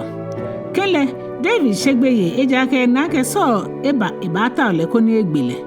David Yezif ngale no ye Horesh nian ni Saul bi Jonathan tule ketejen ni yawo David hewale koni eke ehi afonyumo no.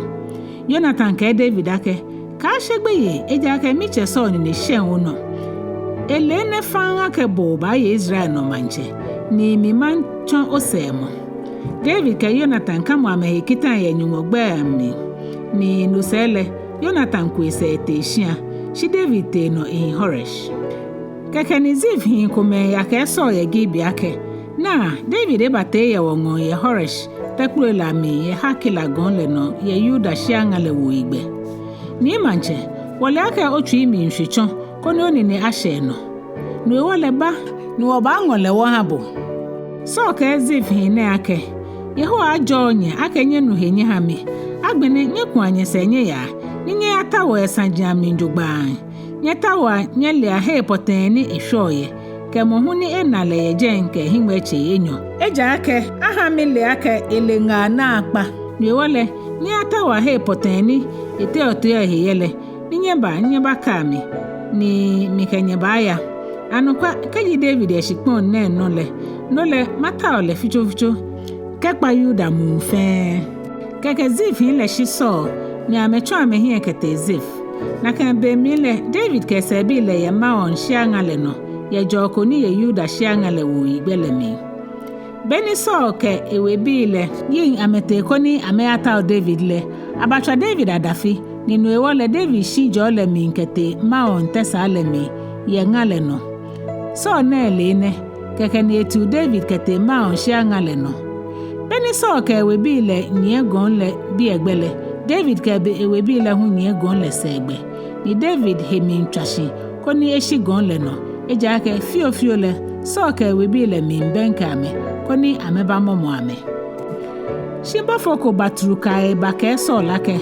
ake oyo ya ni oba shi Filisti bi le batu ashipon le ni wole so je David se ni yin ete ke Filisti bi le yawo Sane ne ha awo na kan kpole mi ngbe ake fo eje tesa kekeni David shimaon ni ete yahi engedi teklo elami Yitso Enyɔ ka Ejwɛ David ke Saul hekele beni Saul ke Filisti bi le eyawo ni ekwese bale abatwala adafi ake na David engedi shiangale no kekeni Saul hala Israel tabilo efe amehi akpe ete ne kameyi nkete koni ata David kese bi le yeduji atesa ele no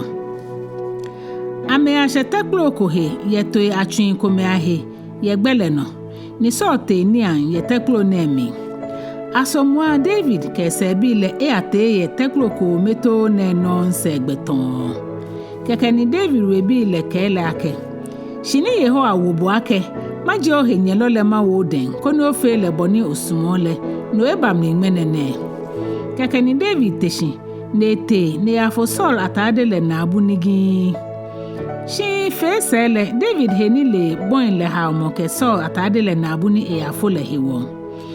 ene ha David ke ewe bi lake yeho aka ha ene mingbale mi fonfo ake mawo minine no ye minu ncho woni yeho efole mu le no esa kemi ni sa eja aka gbomo ni Yehowa die nche ewole mancheni David keneke wie mo na jo ewe bi lahi ni Ekpaa ame ake ametutu aso so te sheshi tekole mi ni eigbele no fesele David hu jepo ye tekole mi ni eabuso yise ni kelake minu ncho ni manche beni so fu na ekwesele David ke hi abushi ni koto so Nekelake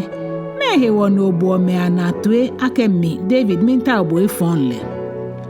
bangmenele onna ko himeche Enyɔ bani Yehowa jebo wo mi den menegbine yetekpro le mi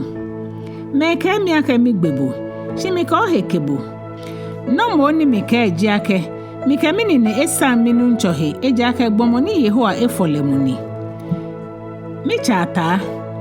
okwe otalele na abu koni mi fole mi hiene aka mi fo otalele na abu ni mi chua bono mi gbe ebole no achon bo koni ona ole ake mi pe oheyinto fonko mi fe ko bo eshako shikele bole gbobi mo son keke ogbobi omi koni ogbe mi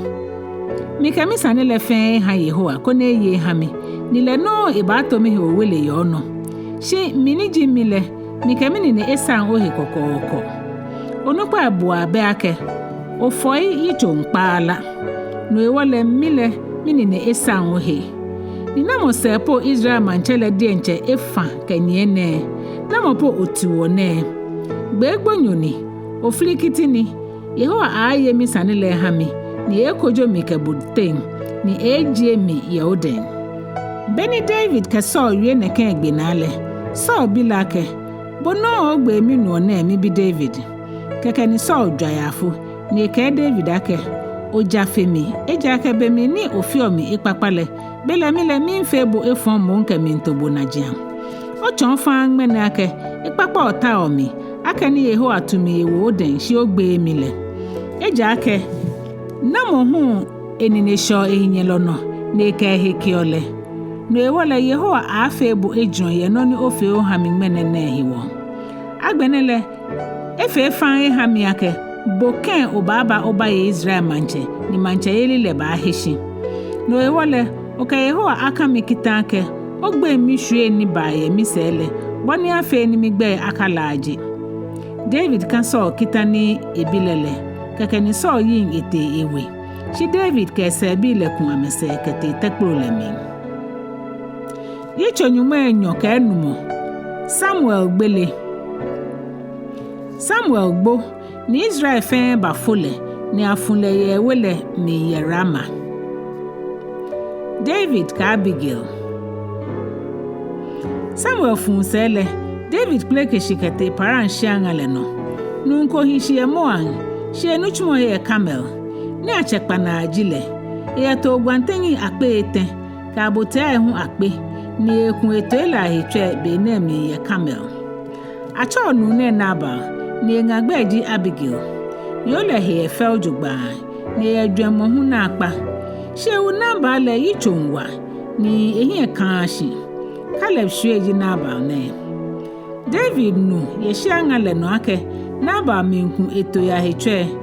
No ewole eche blahi Nyɔŋma ni echu ame eke. Nye ya naba ngo ye camel. Ni anga le nye hami. Nye kala ake. Mi halo omanye ablale ke wele ke nofe no ni eyo. Minu ake aba akun oto ele ahitwe. Oto ekwelo ele ke oba hishi ye anga le no. Ni wofe ame efon kole. Ame noko hu ela aje gbi abofe ni ame yo kamele. Bole bi oblahin le ni ame ba agbabo.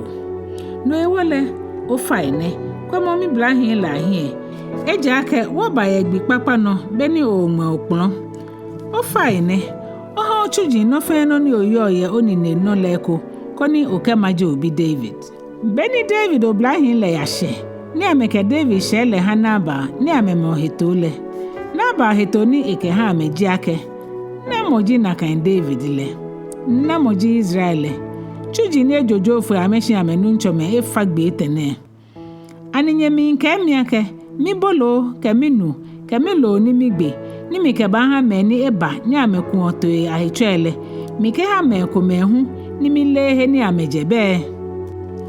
Keke ni David oblahin le chome ni amete koni ame abo David amanie.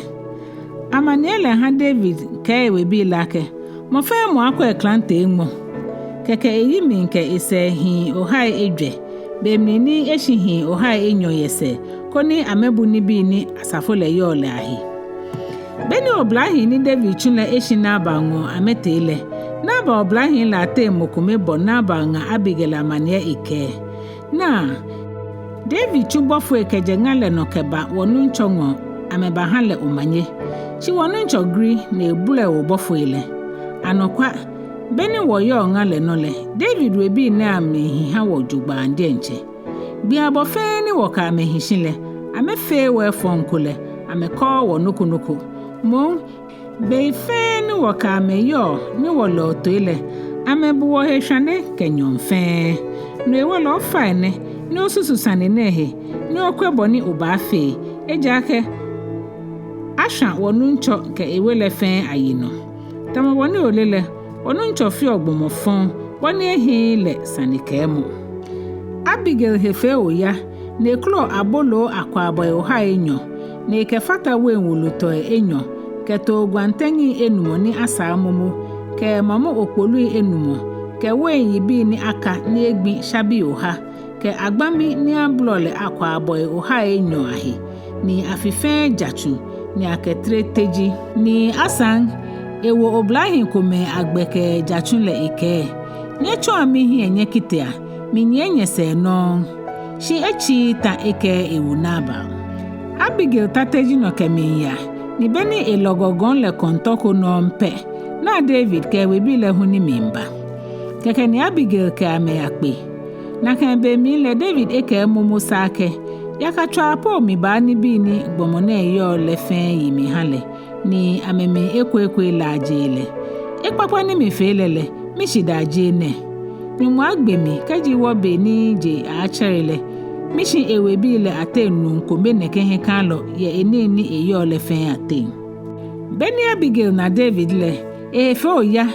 na je teji no eyishi ne abushi ye David hie na ekotole Abigail hogbe David na jiana na eke ofa na eminu ncho ka adi neke nu nkwashia na aba na ese ejaka echu egbele hini gbe ni awuleji na aba ni lele kwashia Sane pe iyo anukwale mile oblahin le ni minu ncho chunle mina amekra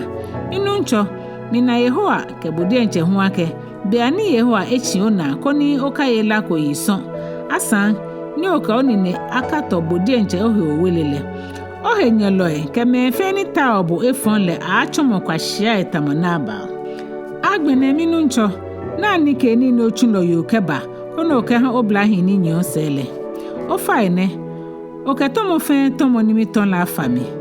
bo fe bo ni fele Yehowa ba ha owe aye ejuro na eheshi eja ka minu ncho mi wo Yehowa ta ile hale ni aka no fonko ya ogbefa o wala be ife kaji gbo mo adesa ko atishi awobo ni enye ose ake bono itawo egbele no le Yehowa onyumole afi minu ncho wala afata meni yo wala le ahi ato Yehowa onyumole ngo shi ohenyelo ele Yehowa achira me ahwehwea tamafo akromia minte kaji beleshe ni Yehowa fe ni bi jujin le fe ni ewu amehishin eto le eha minu ncho ni ewobo Israel manchele efe minu ncho dole ni odwemo hu gban ona ake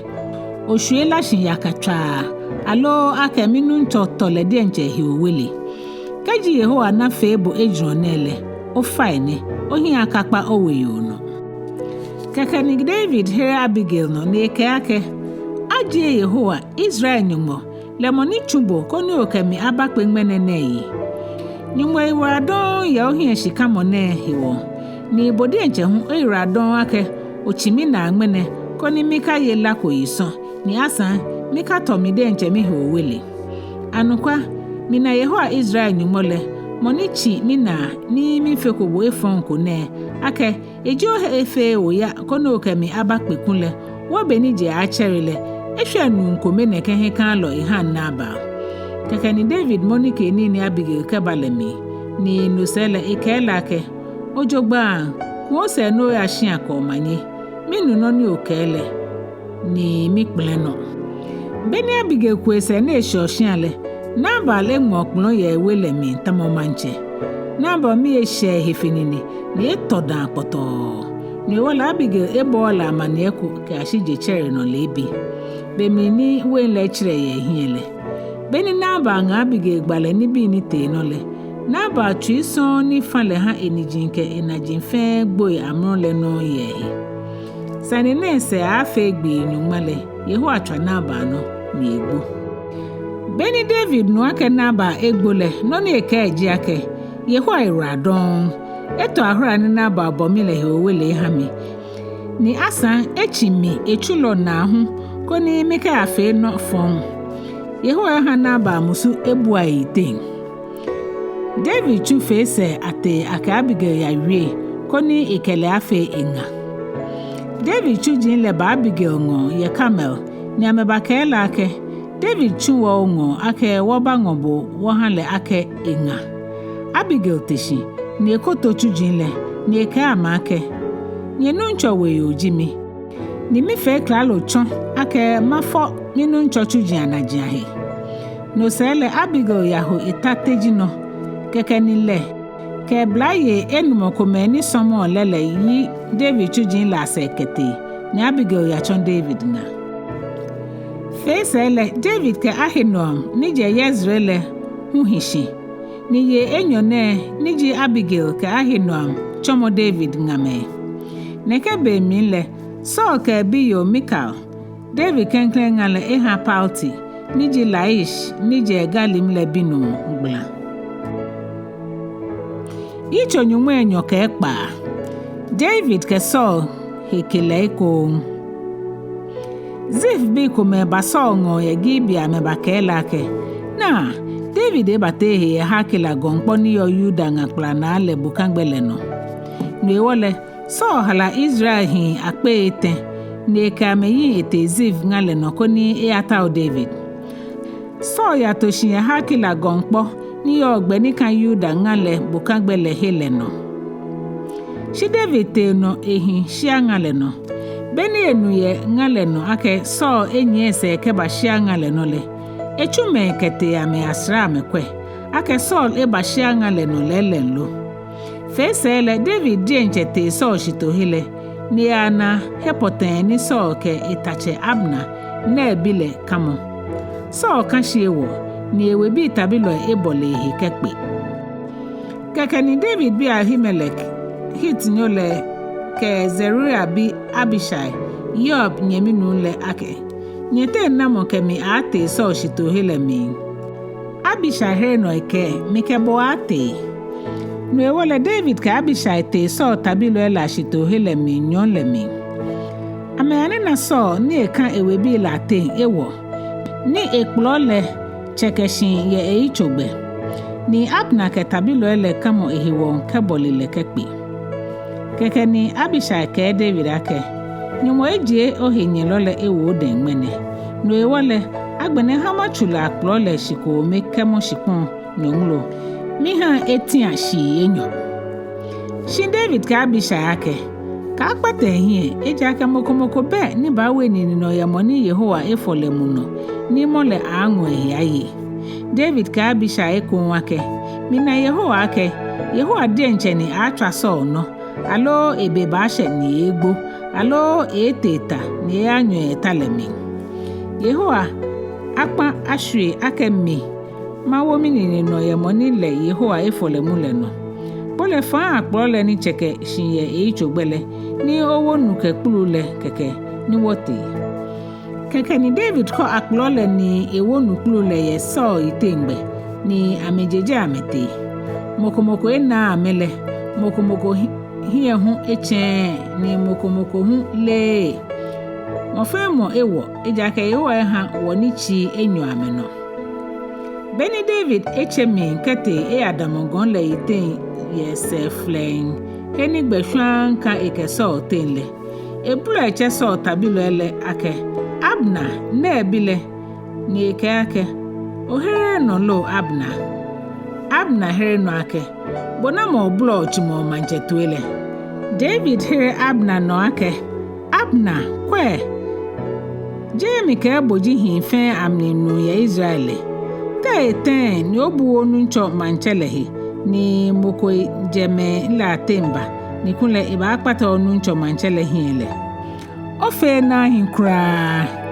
minna Yehowa ake nyesagbele eje ake nyenye bunye nu ncho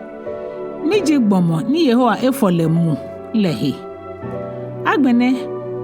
kwene egbe mancha akplole ke enuke kpulu ni ma ichogbele yo Saul yo David gbe n'eke ake mibi David bo yuole David hele no ake minu ncho manche mini shimeba ni minu ncho nye echulo se nekene mini mi fe me fompo mi fe ta frache minu ncho manche abono ni echulo yo ke moto efi o keji Yehowa de nche ni ete eboshi ewo mile mi ba shahi afole kekpa hefai shikaji gbame adesen abi ni ha oteshi owo mile no le Yehowa awo amehenyomo eje ake amehwe mi ngmene aka mi kan Yehowa shikpon le no shimon miya ni mi asomoje mawoje keji magbopole ka ha mi gbo ya heko ni je Yehowa shikpon no ejake na Israel manche ebami oflikiti tamo agbobio afi ye gojin anole kekeni so here no eke ake mi fe fon mi bi David palemoni oba mi fe mbo efon ko don ejake o chon mi mene gbine ake mi wala jira wa habo mi ekwashe Sane lele ni mi tonfenine David to he ha so lake manche na okplole ha obrahin le ate mukumi aba n'eba ngo Yehowa wo monyomo ye mo fe mo le ejaleke inokwayeli na Yehowa tobo ewo mi den mene shi minimismo aka mi wo minine no ye moni Yehowa efole mule no boni mi ke oheke bo mene nele na kan no mi hu Yehowa aba mi walayi ni eje mi ye no na efe mi kekeni so ke David ake mi bi David na anyumo a jobu o chuni bi wuji ni oye fe mi nkuni kekeni David yin ete ni so hu ku isekete ije hele Yitso Nyɔŋma ke Kpawo David ye Filisti bi la te David ke hiake mi yene ka ahu ni so ni ne ahye mi no gbeko ni egbemi no pani sami fe mu agbe na ejiake ma jofu eke a Filisti bi ashikpon le no ba ha so ni jajewi ni ba fon mi gbobi mo ye Israel shikpon le no ni ma ye mihe ena ha David ke we bi hi o ha Ekpaa ni fata hele hwe no kete Maok bi Akish Gat manchele ngo David ke we bi leke Enyɔ ni jahinom Yezreel yole ke Abigail Carmen yole ni jinaba okranfole beni so na le aka David ejofo ekete Gat le so pa David se tumo David ke Akish ake ke Jona mi he twi jon le ami he ko ye ngale no majin le ko mi ko ni ma hinje eja ake ife mi ake ihijugban ake mi ke bufen ahi manche man le mi Akish damo David riemo neno ni ke Ziklag ha David na kan gbile no bi echon ni Ziklag man le chon Yuda manche me ano ke ba shimene David hishin afi ke nyoje Ejwɛ ye Filisti bi ashikpon le no ne ke be ne mi le David ke we bi le fa ni ame ato a Gesho bi le ke Gezi bi le ke Amalek bi le eja ke ama me o shikpon le no ke Jeshu ahun ke Ahwoi Egypt ke Jesa David ato agbamene ni egbe ohin ke ye fe ni elu ametoi ke Chinai ke Teji ke Nyɔŋmai ka tade hu ke kele ekunse ke ba Akish ngo keji Akish bi David ake ni na me ofo oyayi menele David call Akish ake we ato Yuda bi wo igbe alo we ato Yera bi le awo igbele alo we ato Ken bi le awo igbele keji David te ofo yeli le no nijo yo nijo David shi mokomoko he kan lo koni akabagba ye Gat ake nekeke eji no ni David fio boni David hishine be abofe ni eye ye Filisti bi la tenle Akish he David eye ni ke ye he ake boni ha Sane eje ema Israel bi amechi ne hiwole somo mi da Yitso Nyɔŋma ke Kpaanyɔ yemi ahunle Filisti bi le cheta keke ni amebabu ametaila na koni ameke Israel ayawu ni Akish ke David ake no le ake bo ko we bi le ba shi mi tabilo ela no ke atane David to he ha Akish ake ojogba obana no no chu no ba chu Akish ke David ake mo mi ba febo mi hebulo o wala be fe sote afeni neke be mi le Samuel egbo ni Israel fe efule ni afule Rama ni ji le denche emanle mi ni Saul ehwe me ni fioni ke klamofo le fe ye Israel shikpon le no Filisti bi ataile bo amehina ni amefata ke bashunem ni amebatoshieje so hu bo Israel taila na kepe ni amefa ke bageo amebatoshieje beni so na Filisti bi la ikunlele shegbeye ni twi fana akpa no ewole so te abi Yehowa ni shi ye la mominjo ye yurim le na jo ye gbalo ya na jo Yehowa efo Saul da keke ni Saul fa echujin lake ne atawa yo konfoko nye hami koni maye Nyɔŋma ya bini echujin leke lake yo konfoko ye endo keke ni Saul baklo atade kume keke ewe ke chakehi kona kayole ne kehi Enyɔ kume fatehi ni eyin ete yo konfo le ngonyon Saul ke yo lake minta kono fe ni ohami ni ocha motani machi mahabule ohami yo le tohi ake baole no Sane ni manche Saul eye ke ho le fe boni pata o konfo ke klamofo ahie eha ye Israel shipon le no le meba ni oba ochon mi choni koni oha agbemi ne shi Saul kan yo o konfo le kita eke minna Yehowa ake ona amaneko ye no ni oba chu ha mi ne hewo yo le bi Saul ake na mo mi che mi habule Saul to yake che Samuel o ha mi beni yo konfo le na Samuel susumale ebo wa ne ke ake mebo la ka mi na kan manche Saul jibo Saul ke yo lake ka shegbe ye meni ona yo le je na ake mina sisa ko ni mi mfakpo ke mi nje shipon ke mi mba ni Saul bi lake te esuhu yo le hre no ake numo ko ni bale ewa atade yuko keke ni Saul yo ake Samuel ni no hewole ike hie bushi na ekoto sisale keke ni Samuel bi Saul lake mehe o bagba mi na ke chemo ni o ba chemi ne Samuel je na ike ake efi mi na akpa Filisti bi leke mi dreta no ni Enumɔ hu ejemi se bosoni ye gbalo ya na jo ye lamo minjo Enumɔ efo mi dan kra don ene hewoni mi ba chebo ne kono chon mi no ni mi fe Samuel ke Saul lake keji Yehowa eje ose ni echon henye no le mebo oba obi omini Yehowa chon mi no ewo boshi ni no heni echune echon mancha ile ode ni ke ha omanyo David eja ke obo Yehowa gbetue ni emi ni fun Amalek wale oya chon heni ohale no hewo ni Yehowa fi obo no ni efi obo mwenenele fe ayaka Yehowa ba ha Filisti bile ayebo ke Israel fe no kuni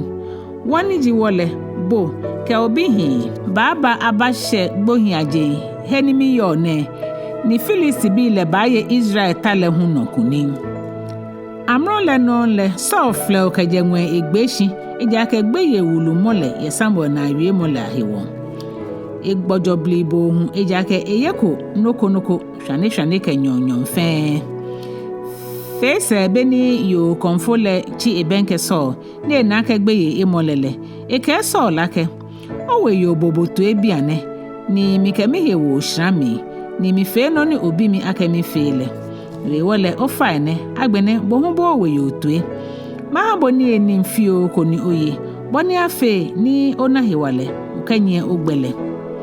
Saul ekplen ni ke miye shi Saul chujin le ke yo konfo le fe nye Saul no ni na agbe mi le ebo ametue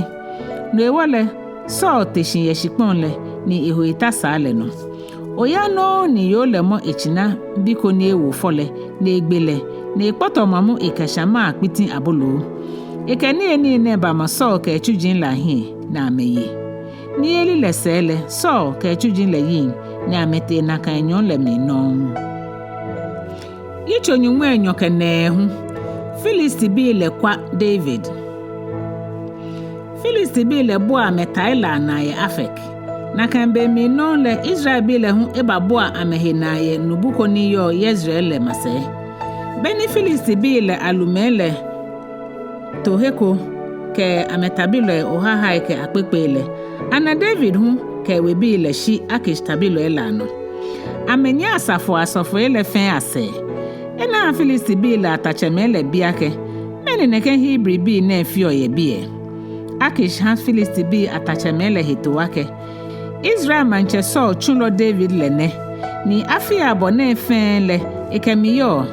kejani eshi Saul kebaje mingo ahun kebashi menele mina ko tomo ko kra ye shi Filisti bi atachemela minfun Akish na akpa ni amekela ke wolegbe ni oha ekwese ya ma ni oha le ni Enyɔ mile wonye wokela ya tane koni achon ehemon ewowo yetalemi meni osusu aka gbomoneke akpata enuncho ni eton enole fe wawebi ni yo bi ene ayiche koleje neke David ne hilala amewo ni ahere ono ye joy ame ake Saul egbe ekpekpe ile shi David egbe akpe Nyɔŋma ile Akish che David ne kele ake mina Yehowa ake anukwafo ojibo eja ake kejegbino ni obaje mingo ahun kwa shingmene gbine mina konoko fonko yohe kule nisumake oshi minoke atane na shi manchame krokomele nya ohe ene hewole ko se no yashia ni oya ya hejole mihu koni oka o Filisti bi amanchame mifumo David ke Akish ake shimeni kra jino ni mife meni aleno ona ya mihe kejegbini mikeboba hishi ahun ke bashingmene gbine hewoni mike minu ncho manche akaya koni mike ohenyelo ya wule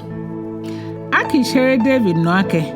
mimi hiele mile ake ohitamonyumo bofo shi Filisti bi atachemele ke okashi amenokete itale no ewale nyete ashinwo lebi mankpa bo ka owe bi le ni fata ohi kebale koni jeni achepe nye ya me nke kwanyese no ewale David ka ewe bi le teshilebi mra ni ameyi nkoni amekwa ameseke ya Filisti bi la shikpon le no ni Filisti bi ataele hufa koni ame ya Yezreel Yitso Etɛ David ka Amalek bi le wuta bi etese beni David ka ewe bi le bashe Ziklag le ameyani na ke Amalek bi le ebatua Yuda wo igbeshikpon le ke Ziklag ni amewo Ziklag min la ame shaman le ni amengo eminye bublu ke mefe ni yo man le mi ke jagbe ke bi yano ahun ke ashi onupa yano fe amegbe mokomoko fe ake amelo amefe kete beni ameshion le no ewole beni David ke we bi le shoshin le ashaman le ni ango amengame ka amebihin ka amebi ye fe no nkete keke ni David ke we bi ni ikenye le woyara ni amefo ke ashi eto ameboni amenye amefodon David ga me Enyɔ le nije Ahinoam Yezreel yole ke Abigail naba Carmel nyole nga ukrafo le Amalek bi le ngo amenom kete Sane Wolo baka David no ni ehejira le jogba ndi enche eja ka ewe bi le ke ameba achua lete eja ka mofe mo musumi shaleye ebihin ke bi ye lahiwo shin Yehowa David nyumole waje David ne wole hiwale keke ni David ke osofo Abiata niji Ahimelek bilake yako noni akebio ni le obahami Abiata ke ni le baha David keke ni David bi Yehowa ni eke mitu gbeme ne lo Yehowa ha hetu ake tu ame bofe boni fele obayo ya ni na me egbeten ni oni de baashe ni egbemele anohwehwehwe no hewole David kehin oha Ekpaa ni fata hele yigbe beni ameshe bezo fale nale esebi la teme ni emi ake ameafo fale ashi ameje ni David kehin oha Ejwɛ Amalek bi ufoyi loele Eshihi oha Enyɔ ye fale na ejake eto ameblibo boni amenye bezo fale amefo beni ameyale David rebile na Egypt ni oblanyo fio ko yeshia ngale no ni amekele bachon David aha oblanyo ne ni eye kenuhu ni enu ni asan aha la agbami ke weyi bi shabi Enyɔ hu beni eye ni nesele ehi echirele ejaka oblanyo ne eyegbi ete ni noko eyakweda ni eni nju agbene David oblanyo lake na mo bi jibo ni negbe hu oje oblanyo ne jie na ake Egypt no bi jimi gbene jigbi ete ni minu nchole shimi egmeshi ni ete ejake hilaba momi wote we ato ashipon ni yo carrot bi le awo igbe heni yo Yuda shipon le no le ke kale bi hu awo igbe ni wo Ziklag man le na la woshan David bi oblanyo lake Keji mike oya chomi ufoye lo enele ubaya lo. Oblanyo la here no ike. Okenyuma aka mikita ke ogbemi ni asa ukpale mi oham minunchole ni mikebubaya miya chombo ufoye lo ele. Beni oblanyo le ke David tele ayani na ufoye lo ele ni amegbe amesha heni ame atoshi ele fe ni ayeye ni anunu dan ni ajojo ye ni bi babao ni ame ya haha ye Filisti bi ashikpon le ke Yuda ashikpon le hu no la hiwo keke ni David ke shua me no na egbe ame ke je hunu shinyomi ahun ke ashiye no je chermo gbekemi Amalek bi la te mokomoko he eje egbelemi fe oblahi ohai Ejwɛ Ekome ni shra Nyɔŋmai ni ametra no kejofu ile. David ni neshe ni bi fe ni Amalek bi le balo kete la no ke ingame Enyɔ le hu. Ni bi ni Amalek bi le balo la te ekokra la je. No bibio ni ju, no wulu ni ju, binu ni ju, biyo ni ju. David ni neshe fe twem no keba. Ni David lotoi kachina fe ni yo Amalek bi anine nole ni akpla kolo ine kenye hie bele a pai ake enele David ofo yeli ni nne keke ni David bashehi ohai Enyɔ ni boneto ameblibo hiwole amenye David se amenye ketu Amalek bi ofo yelo ele ni no hiwole David ha amehishin ye bezo fale na le ango gbemene fa kebakpe David kemeni kele nyele beni David benka amele ihame sefe keke ni meni ke David te la ten Yitso nwalo ke yakagbomele ke ake ni amebe mi ni wote le hiwole ni bi ni wo yashon ke bale ameno be mi fe mo onga ke obi ni obanye obakpla me ke yakeke chi David here ameno ake anyemi me keji Yehowa ebuohi le ha woye meni bato a wole anokunile nye kafe anakan ye ni Yehowa ha wolehi ni na mopo abunye ben ye ne kesande na emi na boni monite tale ba na aka agbenale na kan no moni buni bi ahe yese hu ba na aka agbena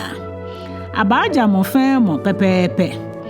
keje na kan gbile no le David rie mo na echon akpo kemla ha Israel bi ni ekashi na kan ke ba shingmene beni David ba shezigla kile echon akani bi ni eyaye ame ofole kote eyake Yuda ma onupa fe niji ehegbeme papa ele ke she ake na mi aye ofo ye Yehowa henyelo ele ashipon le no noni mike akeba hanyene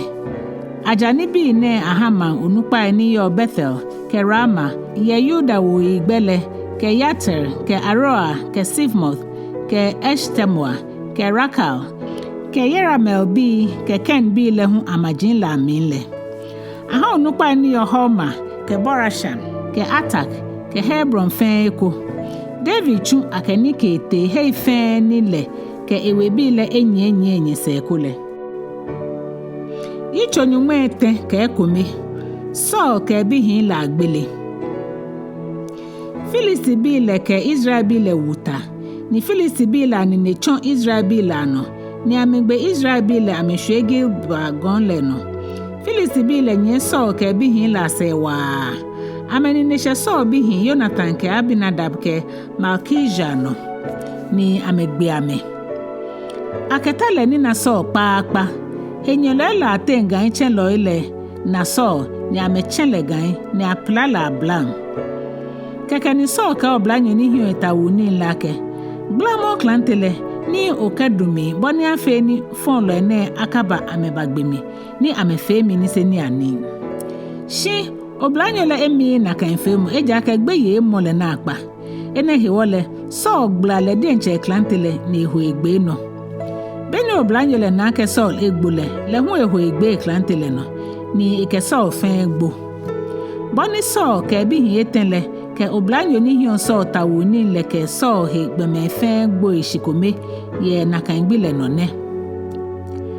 beni Israel bi ni yo Yezre jole se ke me hu ni yo dambo kangbele na ke Israel bi le ejofu ye Filisti bi la hie ni asan Saul ke bi hi etenle egbo ile ame jojo fu ame shishin ame maji ame shweshi ni Filisti bi le bango majinle ni ame himi. Eno je chermo beni Filisti bi le batale mingbohin lahe ni mplomole. Na so ke bihin etele ni ame nyonyo ye gelbo agon le no. Ame foso yi ni ame kplo he ni ye he ni achubofwe koni ame yakpa Filisti bi ashipon le no kpula ni ame yashie tale min Sane ke ngomole ye ame jema wajin fen ana ke mambi hu. Filisti bi le ke so tawu ni le te ato jema wo astate wele ni egbonyole ame yaka achochiro bet sham man le gbogbo le he. Shibeni Yabesh bi ni yo Gilead le no boni Filisti bi le efe so le man le mihi kankan lo ele fen teshi ni ame nyonyo fen kete ni ame aje so ogbonyole ke ebihin le hu agbohin le ye bet sham gbogbo le he ni ame kaba Yabesh ame basha ame lo gbohin la wile ni ame funye choko ni acho le tamas cho ni yo Yabesh le shishi ni man le hin ma gbi Kpawo.